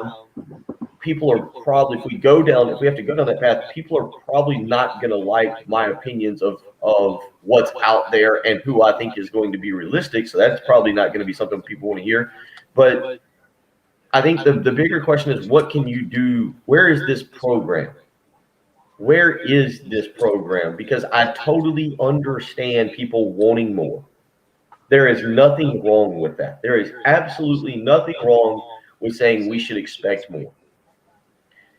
The question is, has a foundation been built enough, or what is there? Because you can't be that person who's completely – when I've seen as much awful basketball from South Carolina in my life as I've had, you can't say that this is a dumpster fire or that this is a terrible basketball team. I've seen far worse. I watched Eddie Fogler's team go 8-24 and get blown out of the Carrier Dome by 50 points in, I think, 98 or 99.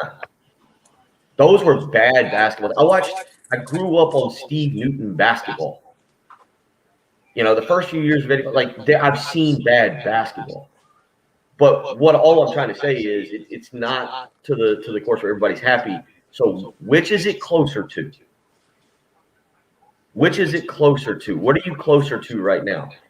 Really turning the corner and having some success, getting to NCAAs, doing that? Or are you closer to going down the line of 8-24 like Fogler did after the two NCAA runs? Yeah, just massively different opinions. In right now on the Cool Care Heating and Air text line. Let me read just a couple. Josh says COVID has ruined the season. It's wrecked multiple players and coaches. These guys are exhausted. We need to withhold judgment on the staff and players until next season. This season is a single data point that should not define this staff's ability or legacy. And then Hayes hits us up with the overall record of Frank Martin and in the SEC since the Final Four, being right around 500 with both. He says it's hardly worth $3.2 million. Ends the story. My question is, how much do 107.5 The Game hosts get paid by Frank Martin personally to stick up for him? So a little bit opposite opinions there. Rutland points out some actual basketball. We're just starting to develop an inside presence. Levesque's starting to find where he fits in. Even saw some depth last night with Trayvon Minott coming off the bench. Things will get better. We're all over the place. Bill, no, we don't have time for a gas baggy hot take response. We'll do it when we come back. Something that Texters. Is it the cold weather that has you in a make fun of texters and callers kind of mood, Bill? Is that where we're at? Entertaining. The cat? I love. No, the cat's gone. Cat's gone. We're back. I feel fine. You didn't let the cat in. The cat's wandering They're aimlessly. built to survive outside. They're outside animals. We'll try to get back on track when we come back. It's the early game. It's 107.5.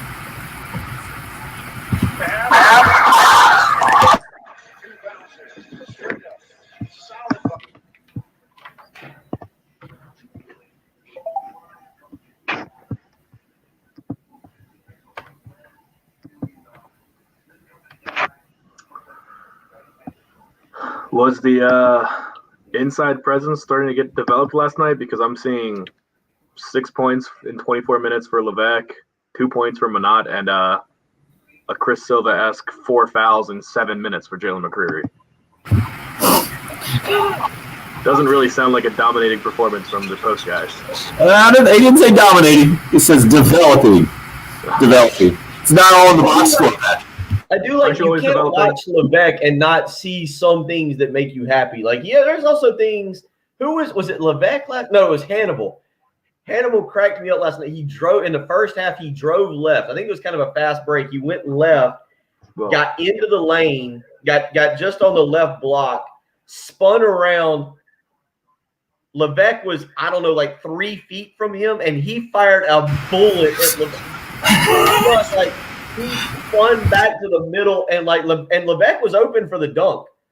And Hannibal just, and like you can see Levesque like looking at his hands like, did I even touch that? Yeah. I thought he said my fault. And I was like, no, that's not your fault, man. Are you kidding me? That's Hannibal. Hannibal was a million miles an hour, but he went left, beat his guy. I thought he could have finished at the rim, beat his guy, spun back around his guy with his right hand, and fired a BB at Levesque, and it was just, I was like, all right. Did you see Hannibal's stat line is just so funny. 4 points, 4 fouls, 5 turnovers, a steal, 3 assists, 2 rebounds. Like, there's literally nothing he doesn't do, positive or negative. No doubt. Tasmanian Devil, man. So funny.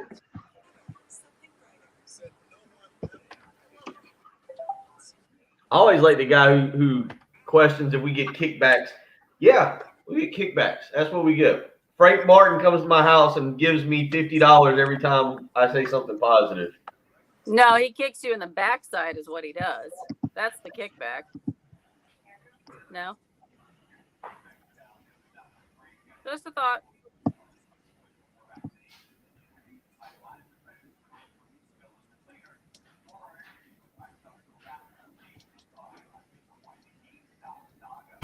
You look confused, Patrick. Who's this Chris guy?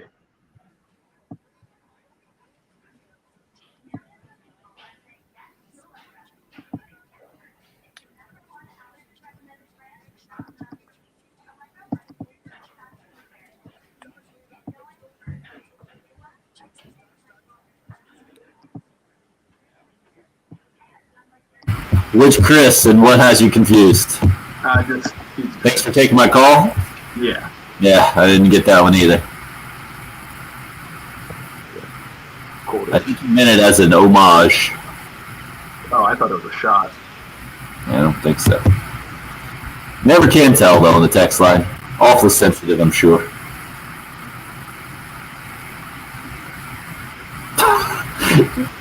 Bob, what do you think our record would be if USC was coached by Coach K or Dean Smith?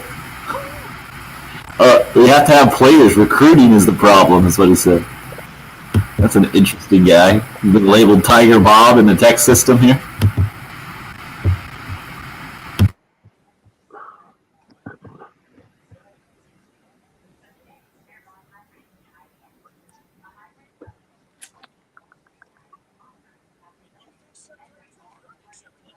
Is he Tiger Bob? Yeah, he is Tiger Bob.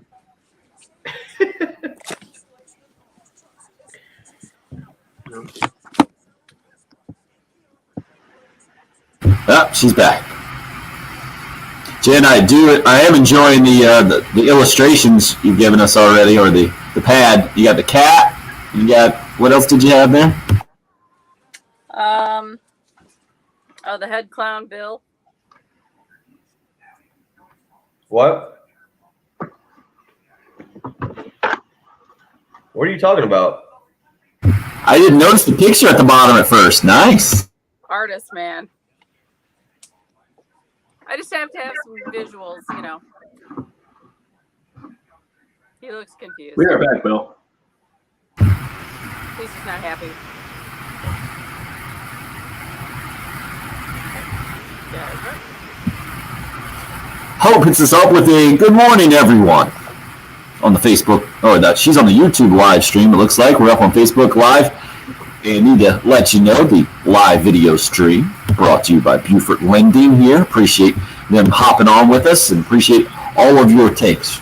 Right now, especially, it has been really interesting to see the comments continue to flood in after last night's 93-73 loss by Carolina, where it was a close game early on. The Gamecocks were shooting well, and then once they stopped shooting well or stopped hitting threes, Tennessee took over. Also, it coincided, Bill, you pointed out a little bit earlier, with A.J. Lawson getting in foul trouble with 2 fouls early on in the first half, and then it was not pretty. A lot of easy buckets for Tennessee, and another career high put up against them. Victor Bailey, the guy who did it, the guy who'd been struggling from the outside, shooting the ball for Tennessee, not last night, at 7 out of 10 threes, and helped Tennessee roll in that game. The trajectory of the program and kind of, I guess, the accountability that you put on a coach and the players at this point is really where we're at in the discussion, I think. And what better way to conclude our number 2 with one of our favorites when we're talking about a discussion. No, Gamecock Larry already left us. I thought we could go to our favorite 86-year-old caller. It looks like he wants more time in the third hour. Being negative, guys. Why are you throwing me in the boat this morning? Well, yesterday he was mad at you and me. He was happy with Bill. He's always mad at us. That's his way of pulling our pigtails. Hope simply just says, I have no comment about basketball anymore. Jason says, morning all after another basketball loss, but it's still a good morning. And another texter with a similar point. Jeremy hit us up a little bit early on. He says, the second after our baseball team loses the opening game, fire them all. Ha ha, come on, people. It's a tough year for everyone. Tough year for everyone, no doubt, but we saw with the football program that it wasn't going to be a year that was exempt.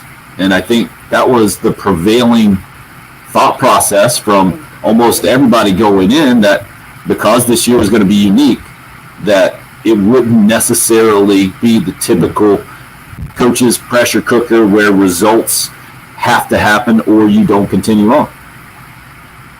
Now, it doesn't necessarily apply to the basketball program in this extent, or in this instance, I don't think, because of the unique circumstances I think they've gone through, having paused and basically been off all of December. And then we've seen them play well, Bill, is kind of the odd part. Maybe you throw that in with a football perspective of beating Auburn and then kind of falling off the cliff there. But there are plenty of parallels between, especially on the defensive end, Gamecock football, and now what we're seeing with Gamecock basketball. I mean, there's no doubt there's some major issues there that'll need to be fixed. And in my opinion, I don't think, I heard one of those clips we played, Martin says that they've got to figure out how to fix them. I don't know if they're fixable this year. And to be quite honest, I don't know if it's a toughness issue, an athleticism issue. I don't know if the guys coming in are necessarily the answers. There's a lot there to try and figure out.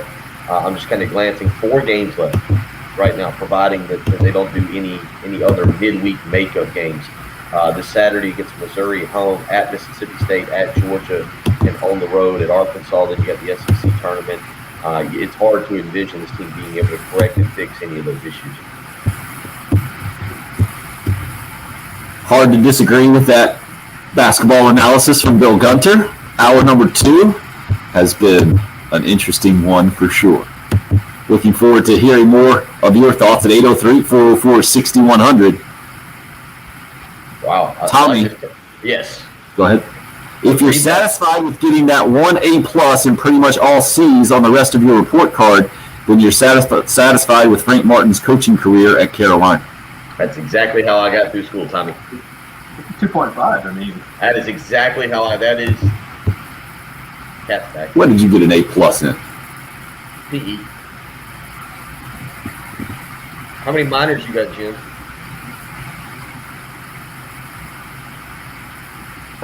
How many minors do you have? Far more education than you. Lots of majors, plenty of minors.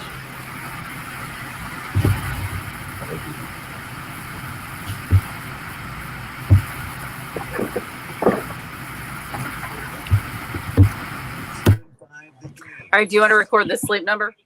Yeah, let me go ahead and do that. Yeah. Also, we need to throw in a Crowder at 8:10. I'll kick you guys off the stream, then you can talk on the headsets. Cool. Patrick, that was hilarious. You peeking over the graphic. something somebody would have noticed that. Yeah, I tried to just get the sponsor there in the bottom third. That would help us out. Kind of a fun game to just poke around it.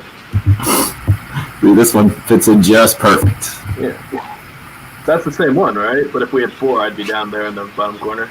Yeah, it gets a little more crowded with 4. Let's see what kind of comments we got going here. Raphael enjoyed that.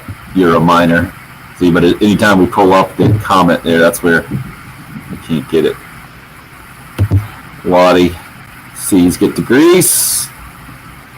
Yeah, I was surprised Ray Tanner busted that one out the other day. C's get the grief? Yep. When did you say that?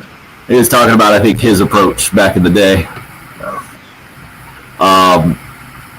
Yeah, that last text, I guess my comment would be about, all right, but if you were consistently getting C's where in your student life there are a lot of lower grades than that, you know, where's the satisfaction level?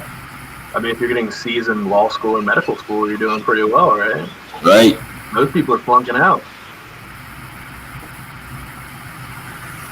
Yeah, I don't know how that analogy carries over to basketball as opposed to other sports, maybe, or other programs. I get lost in that analogy. South Carolina is a C program, right? In basketball? That'd be, like, generous, wouldn't it? I think so, historically. And Duke and Kentucky and Kansas and North Carolina are A's, and the Maryland's and Ohio State and Michigan's and whatever else are B's. Florida. Yeah. Kentucky's an A, obviously. What other SEC programs are B's? Arkansas. If you're breaking it into 5 tiers, South Carolina would be what, tiers 4? Who's in tier 5? If South Carolina's in tier 4. I don't know. I guess if we're doing Power 5, then South Carolina is tier 5. But if we're counting non-Power 5 schools, it's probably a lot. Right.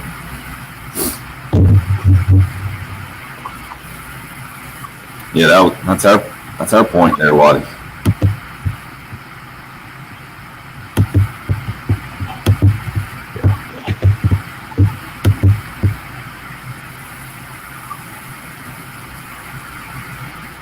But you can't be satisfied with C's. I get the point. Like that ain't good enough, especially if you're getting high-level tutoring, well-paid-for tutoring. Yeah, the very high paid. I read the bungee hook tweet here on the live stream. God forbid you give some info we'd be interested to learn, like how many times Ray Tanner was ejected from a baseball game as a coach. That's interesting. Your thoughts about whether UCF is a top 30 football program, not so much. Who said that? The tweet, the handle is bungee hook. Jeez. Good stuff.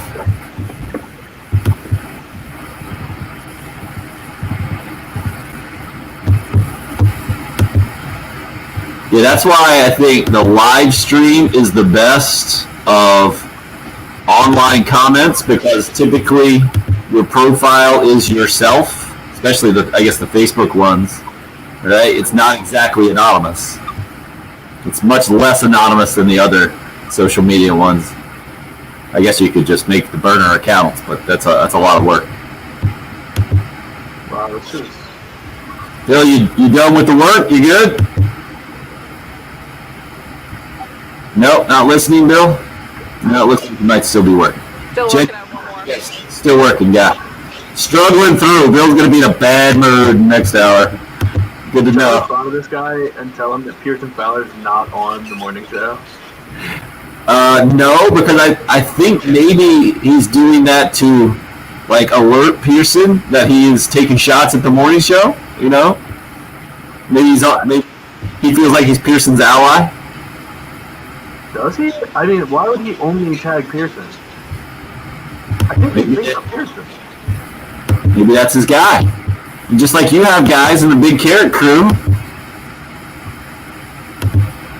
I scroll back and I mean, he responds to E. Tweet E. Yeah, I don't know. You got me.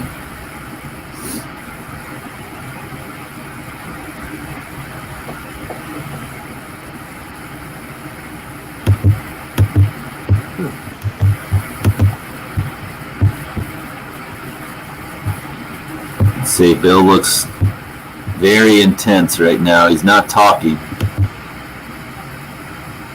Checking in on you, Bill. Nothing. Extreme concentration? Do you freeze up there? Not sure exactly what's going on here, people. What do you think, Patrick? I think his speaker's not on. Okay. Think so? Oh, no. He was listening to Jen. There we go. All right, you ready? Still working. Still working. Why is he just now doing the... We're about to go back in. I know. I love it. You guys are getting all the behind-the-scenes stuff today. It's been 5 minutes. Good. I think they got time. Let's see if they're pushing it. I don't see his mouth moving. All right, and turn this down. Okay. Can't be just starting to read. You think he lost his script or screwed it up too many times? This is going to be close. We just started. And we're in at about... Nice. Jen just hit me up in my ear and said, "You'll probably start without us." Don't let the show get in the way of a good production section. One thing Gunner didn't exactly get it today. Exactly why. Glad you guys got to see this. We probably should have at least put him up, tell him to put his live stream on mute so he could see him going through the gesticulations. He probably just walked away and got coffee and just didn't keep track of time. Shots.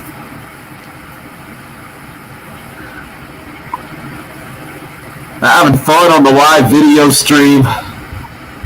Sponsored, by the way, by Buford Blending. As we kick off hour number 3 here, YouTube Live, Facebook Live. We're rolling all over the place. I'm trying to click the right buttons here, make sure everything is up and looking and sounding good. Is Bill sounding good now? He went through the entire on-air or off-air break by working and behind the scenes, and you got to see it on live video stream. Will Gunter Cat King is what he's calling himself, entering hour number 3. Yeah, no, I got both of them in one take. We just had an issue with getting the second. I had to do 2 of them. It was an issue getting the second script.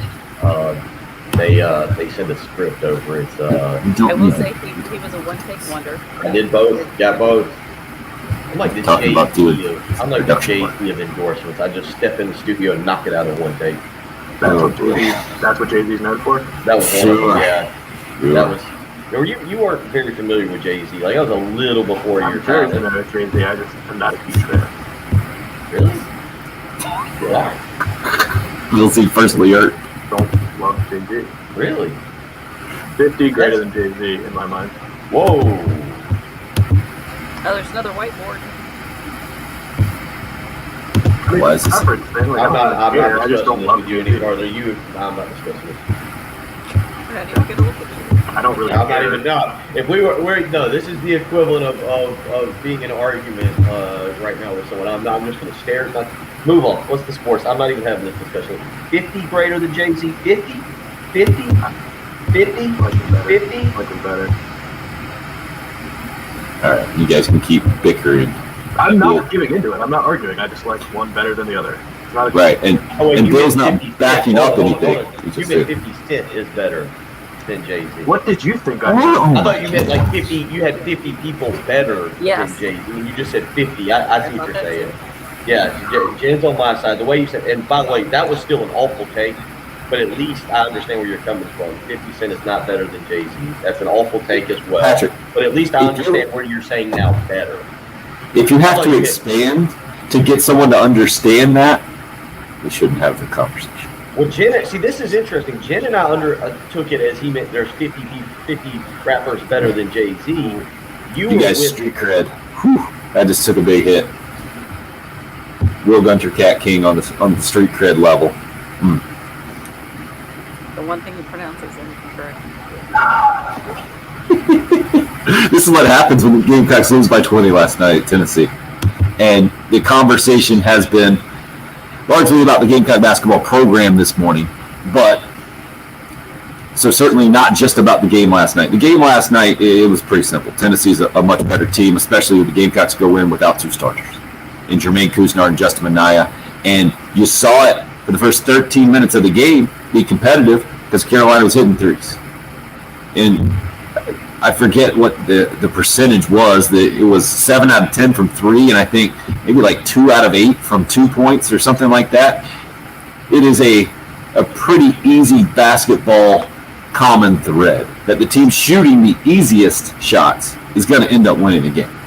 And Tennessee also made threes. Victor Bailey made 7 of them to go for a career high 29. But they also had a lot of easy dunks. And they scored 93 points, 50 in the first half. It's the third time Carolina's given up 50 in the first half this season.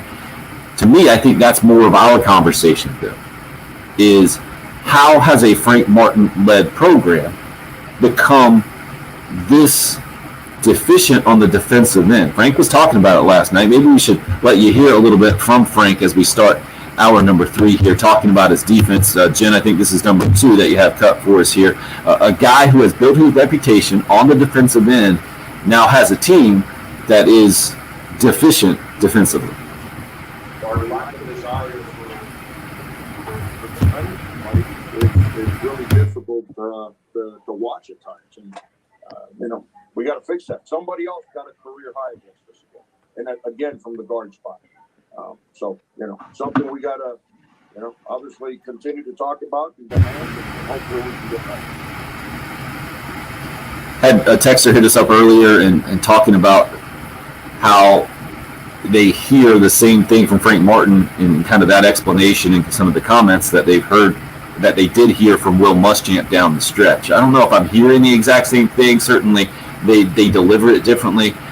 Bill, are you hearing similar things here?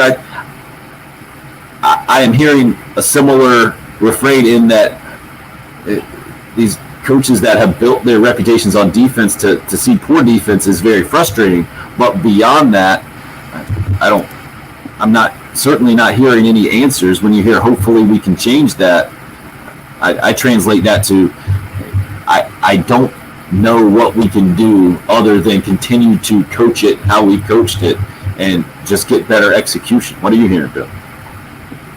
Yeah, I mean, 4 games left, and you've got limited time.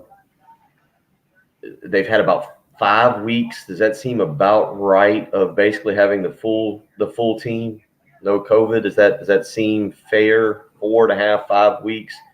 Yeah, I mean, you've kind of had it. I don't know how you go to practice today or tomorrow. It's a 2-day turnaround for Missouri on Saturday. I think all of us would agree that that's an almost impossible turnaround to change what right now is this basketball team. And then on top of that, then you turn around and You go to Mississippi State next week on Wednesday, so there's going to be an off day in there. That's 2 more days. I don't see how it just magically flips the switch. I think you saw Frank Martin try to put a Band-Aid on it, or he realized the issue. They went to that sagging defense against Georgia. It worked for 1 game, and then they've lost 5 of their last 6. He tried to put a Band-Aid on it. It worked 1 game. I guess that's essentially what a Band-Aid is, and then it's just absolutely come unglued by giving up. I mean, look at 90. That Georgia game, they give up 59. Then they give up 93. Florida, they hold them to 66, which it's kind of crazy to look back at now, right? Like, they hold them to 66 because then it's 75 to Mississippi State, 81, 81, 93 is the last 3 games there, all over 80. So I hear a coach right now who knows it's a major issue, but with your limited practice time in college, with your limited practice time between games, and then trying to just game plan, I don't know how you make the necessary adjustments or teach or get across your point that you want. It's the story with Gamecock basketball as we kick off hour number 3 here. 20-point loss last night, and disappointing season continues with the 4th straight loss in 4 games remaining, assuming they're not going to try to add any to the schedule. I know that conversation is out there. Frank Martin says he's gotten a phone call about it, but that's about it. So it will be interesting to see how that continues to go down. You can hear more from Frank tonight. Carolina calls 7 o'clock right here on 107.5 The Game. The USC women's basketball game will start with an airtime at 6:45 over on our sister station, and then will be joined in progress as usual at 8 o'clock here on 107.5 The Game tonight, as the Gamecock women also in Tennessee with a ranked matchup against the Lady Vols tonight. A 31-game SEC win streak on the line for Dawn Staley and company. As far as other sports stories today, Tim Tebow retiring from baseball. Fernando Tatis Jr. signing a monster 14-year, $340 million contract with the San Diego Padres. Maybe we'll get into that, or maybe we'll just argue about rappers, where we're not even sure what the argument is. Who knows? We've gotten to an interesting place this morning. At Tim Hill 107.5, where you can follow me on Twitter. Bill is at Will Gunter with 1L. At _ Patrick Perrette, where Patrick is on Twitter, and at Jen Jensen Morse, where you can get us all on social media. I see, Bill has already changed his caption there for his name, Jay-Z greater than 50. Not 50. You're still thinking it's 50 people, or just one? Well, but we've gotten a couple of people who agree with me, and they're saying it's Kitty. If he wants to call it kids Kitty. He wants his real street cred. Kanye greater than all of them. I don't really care. Oh, I got a hot take that Nas is better than all of them as well. You can't have a blistering hot take like that and just go, I don't care. It's not even a hot take. It's just crap. I didn't say one's better than the other. I just like one better. Sorry. I'm sorry. Tim, is this a sports show? Tim, is this a sports talk show? Tim, perk up Patrick. Patrick, who's right now 35 through 40 on the big board? Don't do it. Nope, don't do it. Yeah, he just immediately perked up like an animal would. 35, Tyson Campbell, Georgia. 36, Mac Jones. 37, Tutu Atwell, wide receiver, Louisville. 38, Asante Samuel Jr. 39, Pat Fryermuth, tight end, Penn State. And 40, Javonte Williams, running back, North Carolina. He went from Oscar the Grouch to Elmo. Good stuff. I'm concerned about you guys' chemical imbalance. I totally agree with all of that. Boom. Good job, buddy. Love you. Jen, I'm with you. Mouth agape. We need a break. I have the list right here anytime you want to know. We don't. It's 107.5 The Game.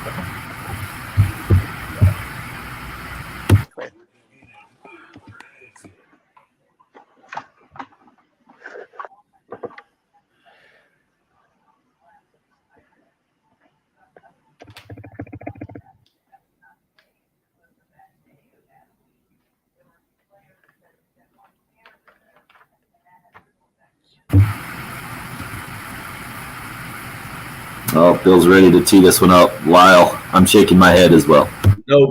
Nobody better in the draft business than my man Patrick. I can promise that. Love talking to him about that, and that's all we got to do to get him excited. And I can tell you this, there's nobody better in the mortgage business than Jacob Crowder. He is the Patrick Perrette of the mortgage industry. He's the guru, just like Patrick's the guru of the NFL draft. If you need mortgage help, you need to go to the mortgage guru, Jacob Crowder with First Palmetto Bank, saving people money right now.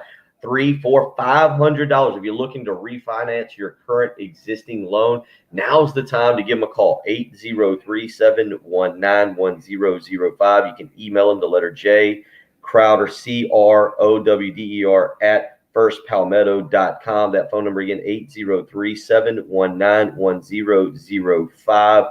Again, saving people lots of money right now. If you're thinking about buying a home, and it's a great opportunity, it's a great time, you need to contact Jacob Crowder. See what interest rate he can get for you and your family.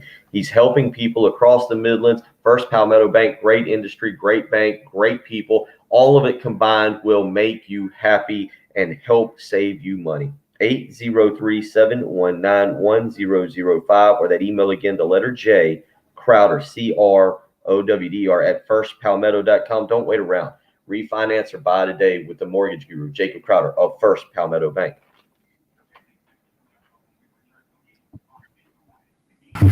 You love the text too. Angry listener, guys. This is a sports talk show. Love it. Same guy said. No, I agree with Hot Sauce Ross.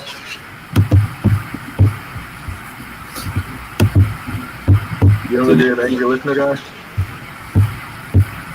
Huh?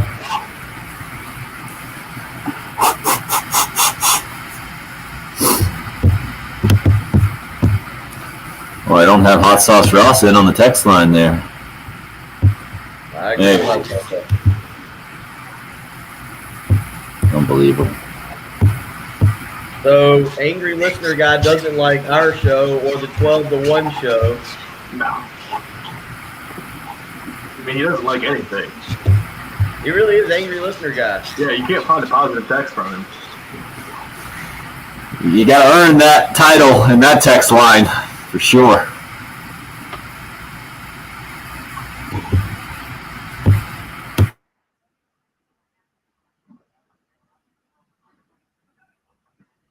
I feel very good about 35 to 40, by the way. I like the Louisville wide receiver. Atwell, freakish. Yeah, Atwell. I watched him a little bit this year. 4.26 on a hand timer. Really? Yeah. Steal of the draft? No, I think he'll probably go pretty high. People are going to fall in love with speed. They always do. Who has that worked out for, receiver? Speed? Yeah. Like just drafting the fastest guy? Yeah. I don't know. Tyreek Hill's pretty good. Yeah, that's work. That's fair. Did he have the fast 40, or is it just the quickness? Yeah, he had a fast 40. Where did he get drafted? Well, we don't need to get into his off the field issues, but he left. He came from Alabama State because he got kicked off the team at Oklahoma State. Right. Where did he get drafted? I think the 3rd round or 4th round or something like that. He's a completely different situation. He was, I think, arrested. So. But these dudes that have been taken in the first round, like Troy Williamson is obviously the South Carolina example. With John Ross is the better national one. Yeah, the Raiders did it like every single year. Right. Darius Hayward is the Maryland example. Yeah. And Henry Ruggs last year. How did Ruggs do this year? Jalen What Waddle was his is. stats? Huh? What was Ruggs' stats this year? Underwhelming. But he's not a bust. You're not gonna call him a bust. His first year. Jalen Waddle's legit 4.3 fast though, but he's a can't miss guy, I think. Right. At least he has production attached to his career. I'm just saying these guys.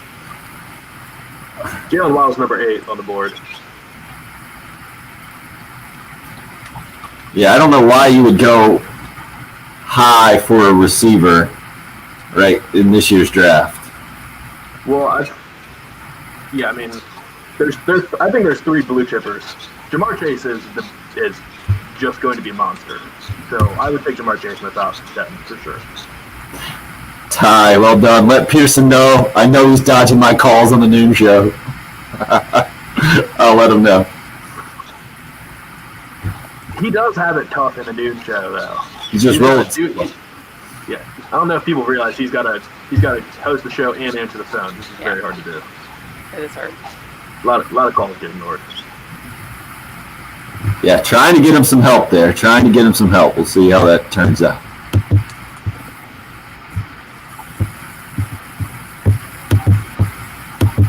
And we're about to head back in. Next break is 40. All right. So long segment here, gentlemen.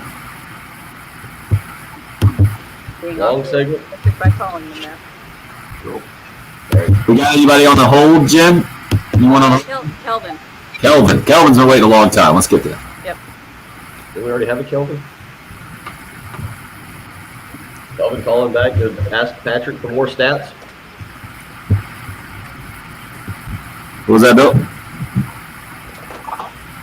Get rid.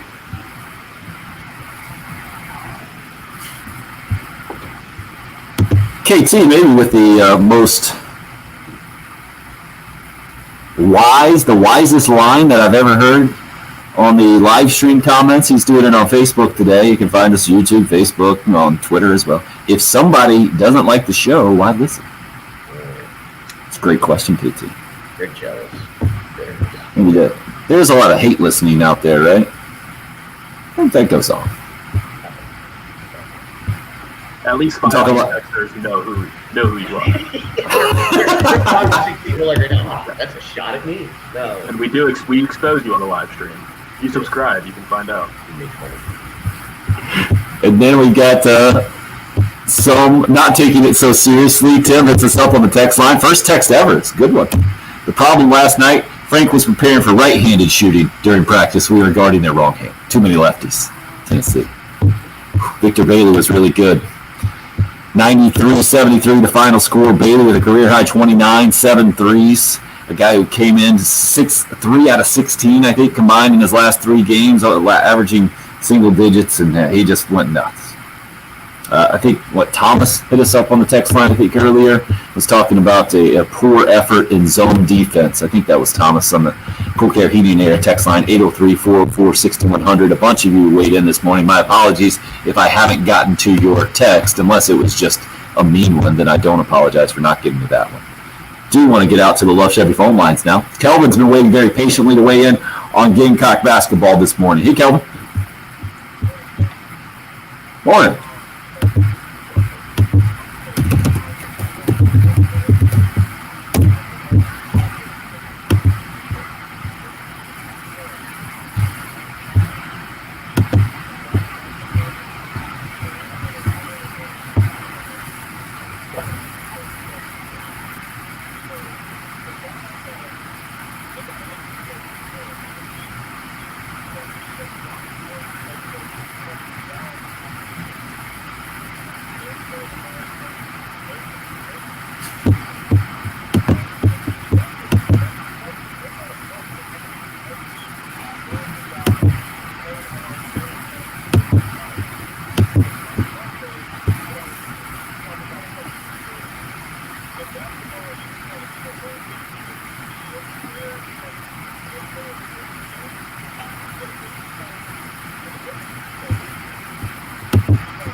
figured. Right Kelvin, there, he well can done, call sir. it any time just based on that.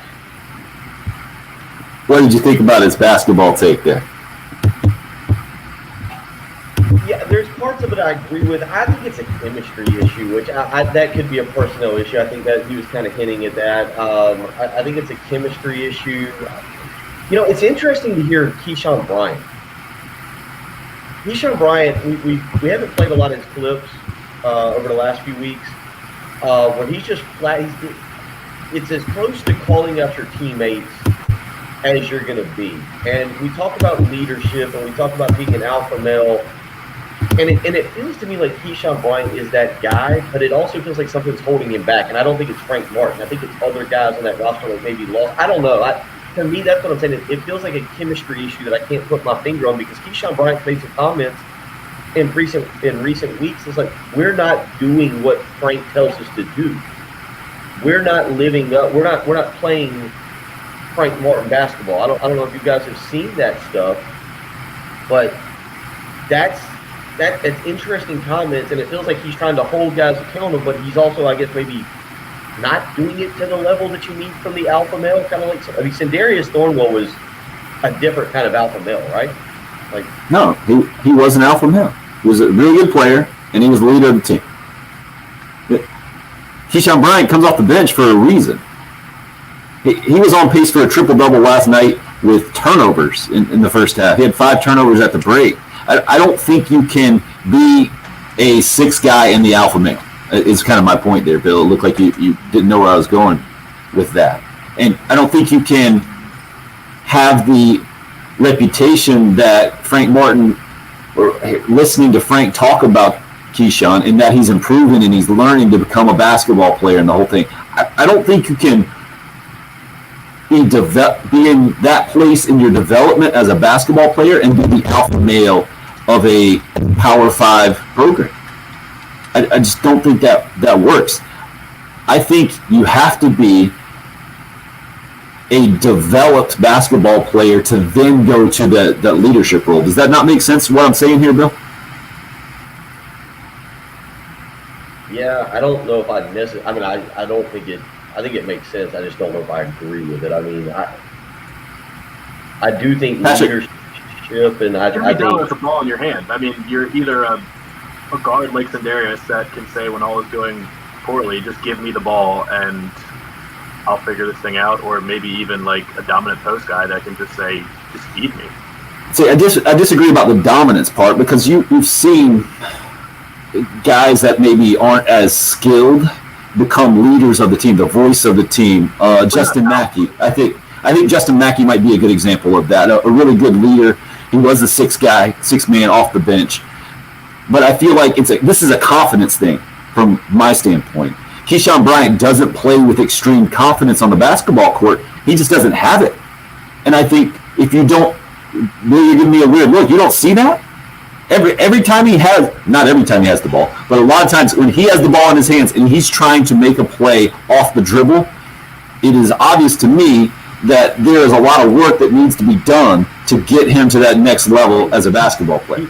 he's not a refined basketball player. I'm not, I'm not trying to say that, but he's second on the team in scoring. He's the only other player in double digits. He Sure, he's had a good year, no doubt.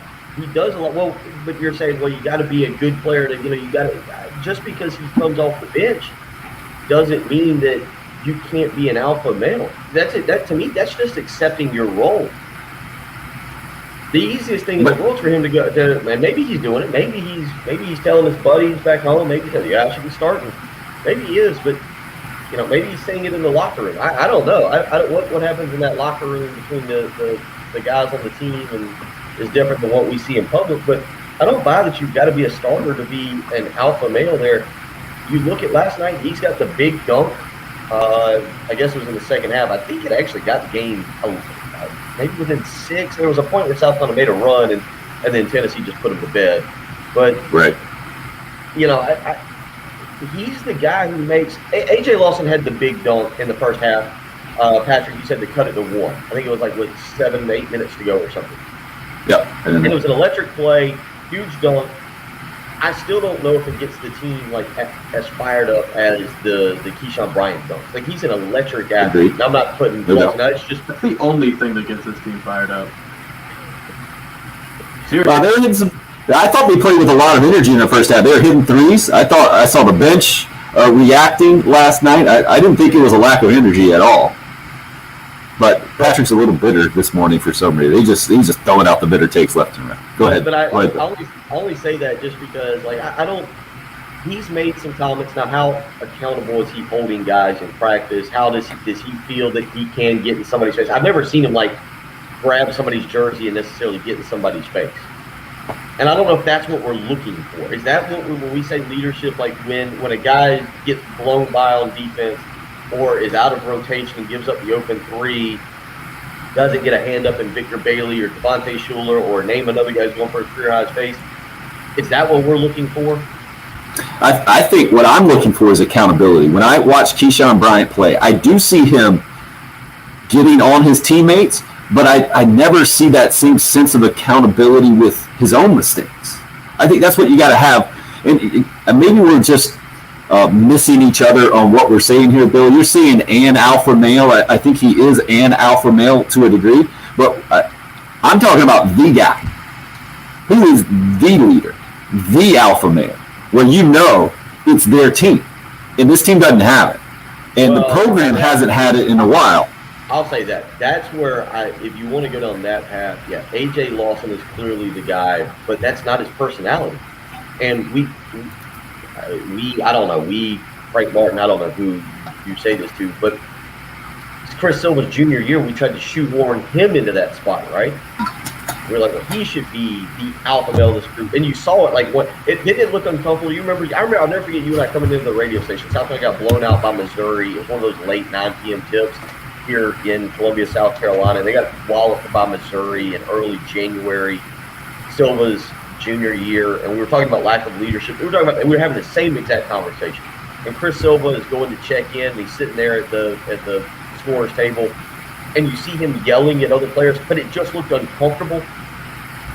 It looked out of place. A.J. Lawson is obviously the guy that you would like to have that personality, but he doesn't have that personality. Connor Shaw, as a football player, didn't have that personality, even though he was probably the leader of that team, but he didn't have that in-your-face personality. So I don't know if it always has to be the best player or whatever. I mean, I understand what you're saying. In an ideal world, it's A.J. Lawson who's doing that, but that's just not the way it's working right.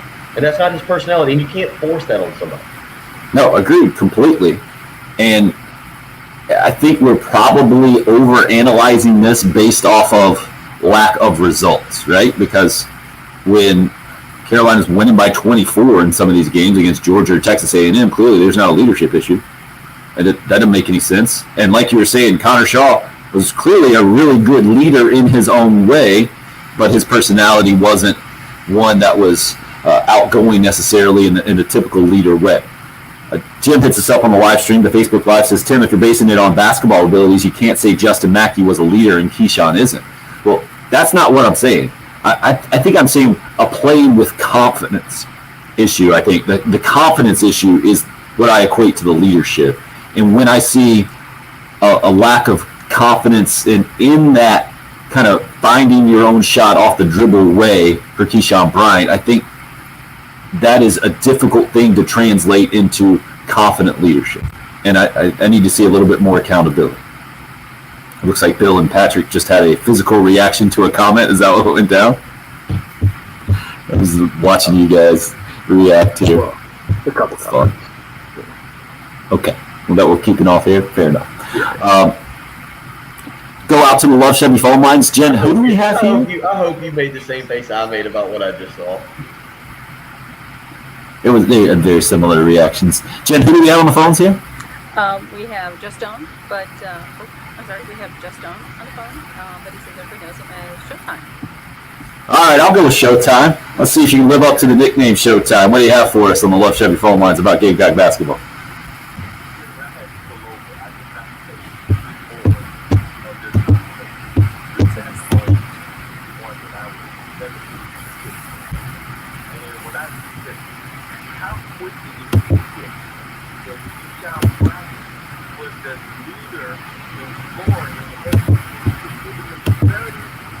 in for the first week of the SEC season. And then the very next game, I'm not sure what it was, I looked out there, Keyshawn was on the bench. And it just kind of goes with Frank Martin. It's tough watching Frank.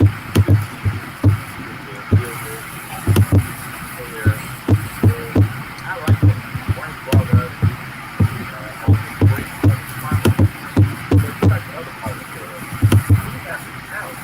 I don't believe he's a Frank.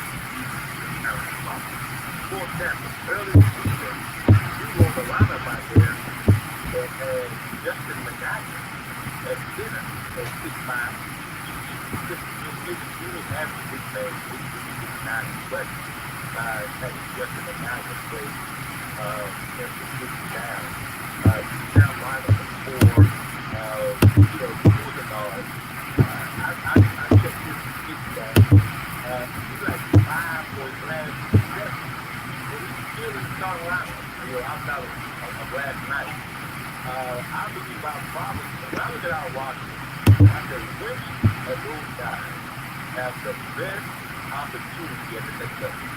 It's Keyshawn Bryant. I know A.J. Lawson has been flirting with the NBA for the last couple of years, but as far as next level talent, Keyshawn Bryant is the guy. Now, how does he go from being the leader in the SEC, averaging nearly 30, having a breakout season, and then move to the bench? I'm not sure what's going on behind the scenes, but I can't let y'all dog Keyshawn Bryant. All right, hold on. Has he ever scored? Hold on. Has he ever scored 30 in his career? No. But if you look at his averages, he was averaging 26.2. Hold on. He scored 26 points in one game, and that's his season high. His season high is 26. So the first Well, that may be right. So listen, I may have flushed a little bit, but listen, 26. So outside of Keyshawn and AJ, who else is doing numbers like that? No one. That's why it's a bad team. So why are you not starting? Like, why are you not building around him if you're Frank Martin? All right, Jen, we're done with Showtime. Showtime, you're stuck on the starting. That means nothing. He's played second most minutes, I think, right? He plays maybe third most, fourth most minutes. Are you saying he's not getting his opportunities? Because absolutely he is. Last night, did you watch the game? 5 turnovers in the first half, man. That's hard to keep a guy on the floor if you turn it over that much. So you got to take him out. And just for clarity's sake, let's get back into the details here. 26 in the SEC opener with LSU. 19, 24, and 19. That was Keyshawn Bryant. When you got to understand how you can skew those stats. Showtime. He was the leading scorer in SEC play based off those 4 games. SEC play only, because he had been 10, 2, and 10 to start the season. He was averaging 22 points. 22. SEC play only, right? He's averaging 23, I think it was in the first 3 games. He had for that 19. So that was a bit skewed. But I think this is a leadership issue within the Gamecock basketball program that I feel like we've had that conversation before. Maybe that's why you brought up Chris Silver.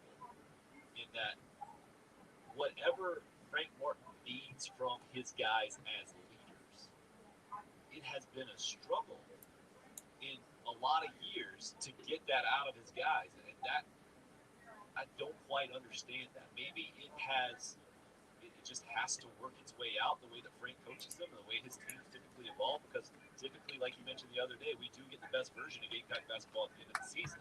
That's a sign of good coaching. This year, for whatever reason, it just that. He's got his hand in his head.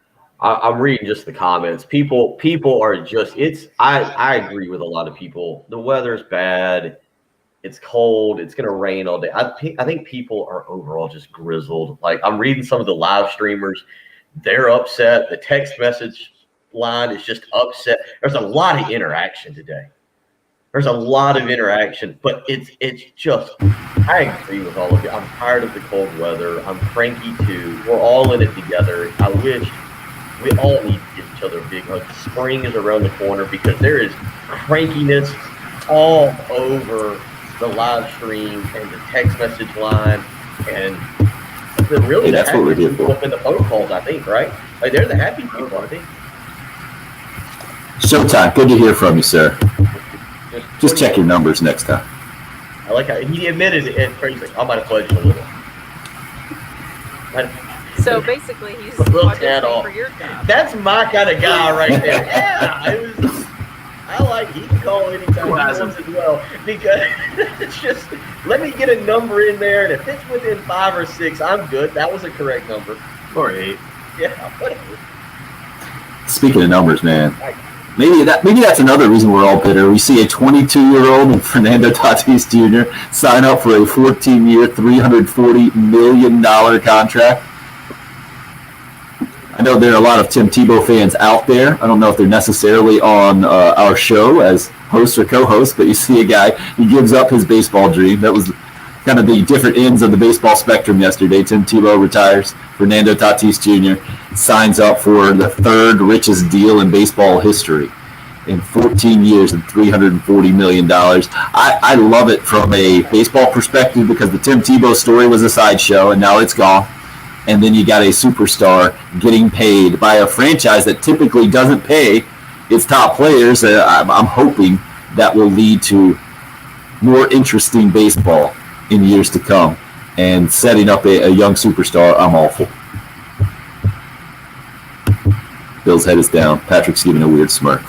I didn't know if that was going to end a segment, if that was seeing somebody up. Right? I didn't really know what was going on there. You know what Patrick needed there, right? What's 41 through 45 on your list of NFL prospects? He's right to it. I think I actually already said 41. It's Sam Cosmi from Texas, offensive tackle. Okay. And good play. Keep going. Not going to give us the rest of the 41 through 45? Come on, man. 42, Carlos Batchum, defensive end, Wake Forest. 43, Walker Little, offensive tackle, very interesting prospect. Didn't play last year, was injured the year before, but former 5-star from Stanford, freak athlete. He hadn't played in 3 years? He hasn't played in 2 years, yeah. Almost 2 full years. Last time he played was 3 years ago. No, I mean he got hurt his sophomore year junior year. This was going to be a senior year. He decided not to play. Also decided not to go to the Senior Bowl, which was really weird, but super talented. Hadn't played. Don't blame him. Talented. He was projected to be a top 5 pick this time 2 years ago. Dylan Radin, number 44, offensive tackle, North Dakota State, and Brevin Jordan, tight end, Miami, number 45. Super talented. Where you got Kelvin Joseph? Well, Not in the first round. I haven't watched him. Oh, you need to get on it. Mel Kiper says he's a fast riser. He's going to probably have him in his first round mock draft. Yeah, he's just poking the bear. Mentioning Mel Kiper Jr. with Patrick, our self-proclaimed NFL draft analyst. No, Mel Kiper. Uncalled for. 803-404-6100 if you would like to get in a final uncalled for comment. That's what today's show is, basically. You know what? Just take your anger out on us. That's what we're here for. Just let's adjust course on content. Any suggestions, sir? I saw that. No, just someone asked that we would please adjust course. Riviera's today. We can talk a little golf. You guys want to talk some golf? Riviera, big tournament this weekend. A lot of good names in it. Bill and the PGA is Patrick in the NFL draft right now. You guys just out of nowhere automatically perking up. That's where we are. It's the early game. It's 107.5.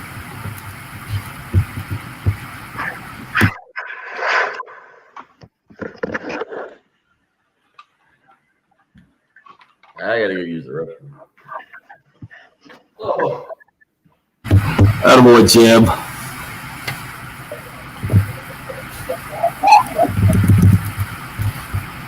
Oh, what a show this morning.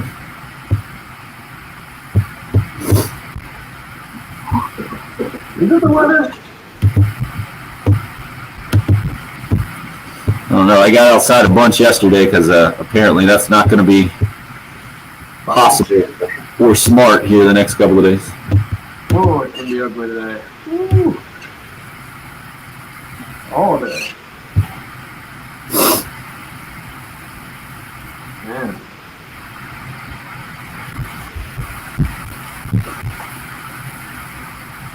Yeah, the weather app has a sunshine icon over Saturday and Sunday. Okay, we'll take that. The high will be 43 today. Ugh. Oof.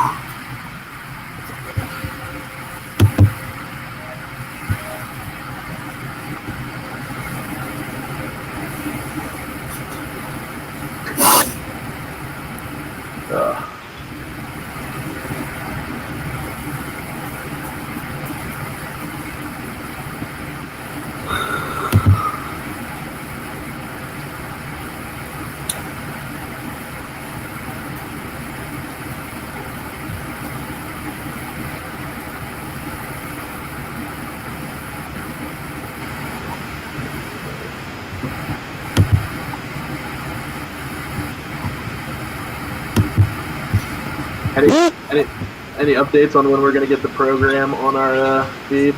Haven't heard from that. Nope. I'll try to get an update again today, but I'll hear that, ordered the part.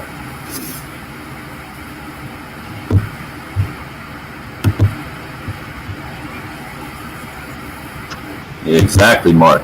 Some sunshine yesterday. Yes. Amen to that, Alan. We could all be living in the mid-Atlantic with ice and snow, or in Texas. No, thank you. I'd say Texas is even worse, right? Mid-Atlantic, you should expect it at least. Yeah, and they can handle it. Great.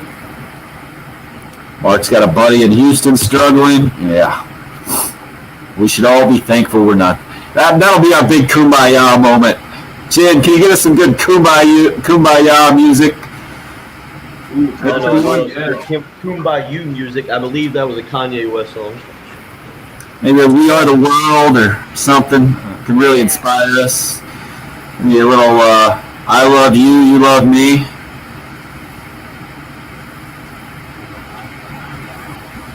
Ty, want some tennis talk? Attaboy. Yeah, I noticed Ian's trying to sell that.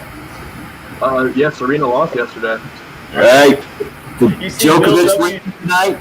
I do like the first part of Bill W.'s text. Yeah, what did it say? Might want to tighten numbers prior to submitting form. The 241. Yeah, that's pretty good.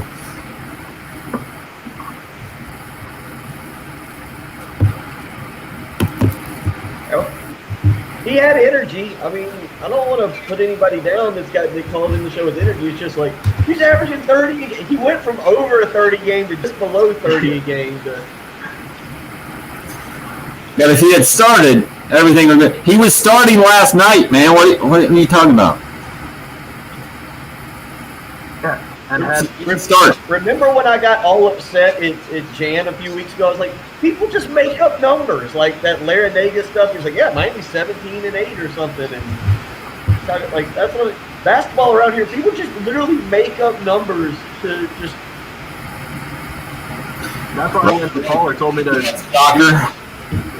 When the caller told me to do research, somebody texted in and said, Patrick, nobody's going to care. Just make up a number and stay right there and dissect the play. You should have come back later and like 7. He's been thrown out 7 times. Yeah, that's what we're doing. We're just throwing numbers out.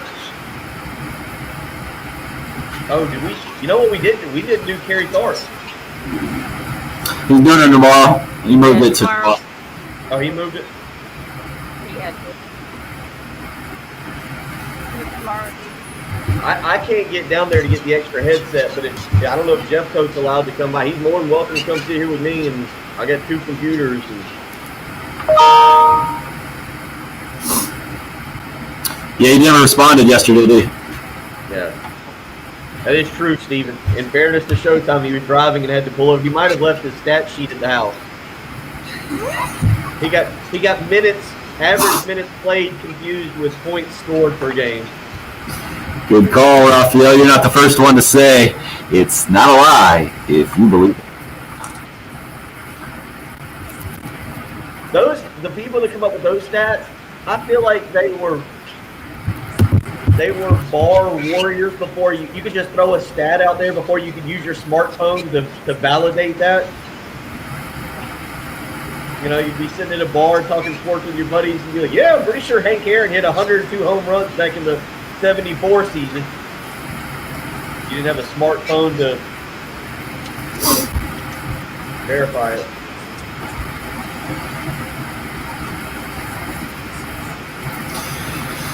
And I just don't buy this thing that people are saying. This last text, man, I don't get into it. Get ready to come back in.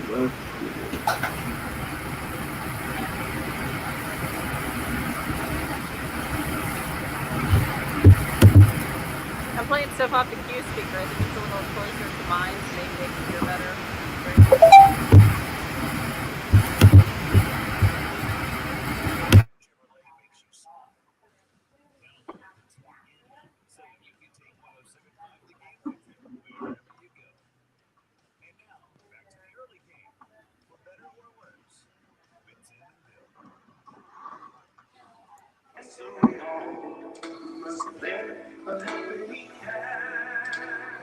Yes, right.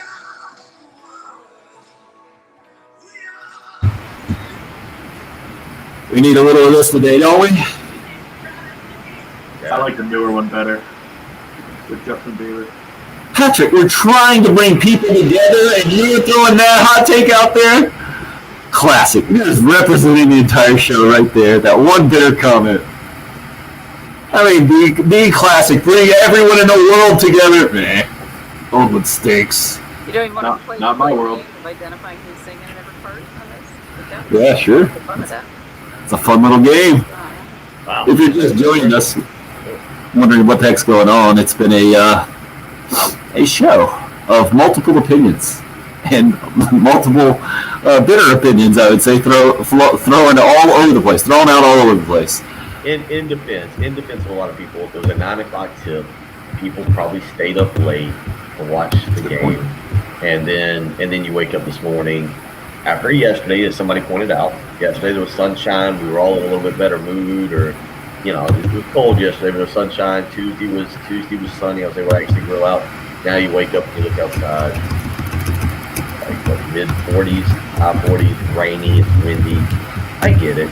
Hey, that's what I think. That was good musical choice. I'm going to bring us together. Patrick, why is the new one better? Because Justin Bieber's in it. That's the folks. That's the folks, everybody. Or that's the folks. That's the guy, everybody, who said that 50 Cent was better than Jay-Z. Jim is holding up on the live video stream a written out card that says "Risk of Losing Your Man" card. You can't even utter the words Justin Bieber, my friend. Usher's in it. Oh. He's just Patrick does a great job of not revealing his true age of 25 years old. AJ hit us up on the text line, I think, the other day. It said, hearing Patrick was born in 1995 blew me away. Made me feel so old. So we'll give him a pass on that one. This is the result of a 20-point loss in a basketball season that was full of promise, I think, and then has gone down the tubes, is what I'm getting. And bad weather, the whole thing. The only people yesterday that predicted a win because they said, well, Tennessee's ranked, so we're probably going to win now. The only reason they predicted a win is because Tennessee's actually good. They're like, this is when Carolina shows up. Well, I think there's some of that. There's some people that hit us up on the text line here, and this was a big let's see, Danny hit us up on this one. No, this was the Gamecock Viking, what he called himself, just saying that it's a talent issue for Gamecock basketball and a recruiting problem, and I just don't see that. I don't see it. I saw a talented roster that just hasn't figured out how to play together, and I think that adds to more frustration. I think if you don't feel like you can compete from a talent standpoint, you understand your limitations. Bill, what do you see? You got a weird face. Has Frank produced more NBA players than any Gamecock coach since McGuire? Does that seem right? You got PJ Dozier, Sandarius Thornwell, Chris Silva. Those three. Yeah. I guess it depends on how you qualify the NBA players, right? Brandon Wallace and Torrance Kinsey and Ronaldo Balkman all got run in the NBA, but not much, not as much. No, I think that'd be fair. So Odom did it too. When you talk recruiting, that's a whole other conversation just because I haven't done basketball recruiting and what I think about basketball recruiting in general. That's a great way to end the show. Today's show was buttermilk. It tastes like buttermilk. Rooster P ends us on. And maybe we'll try to sweeten things up tomorrow. Baseball season starts. Thanks for listening, dear.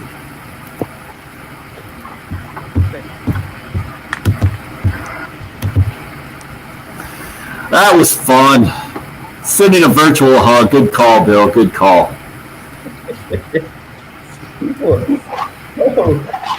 I'm with everybody. I'm tired of the cold too.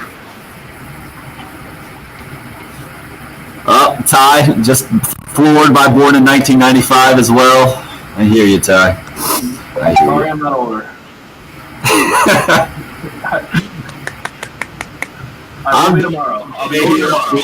On the live stream, I got to go pee real quick. Jen, I need to cut something too. Can you stay for a sec? Hey, just read the Teddy D text because that's a good way to end the morning. I agree. The Teddy D text, Tim.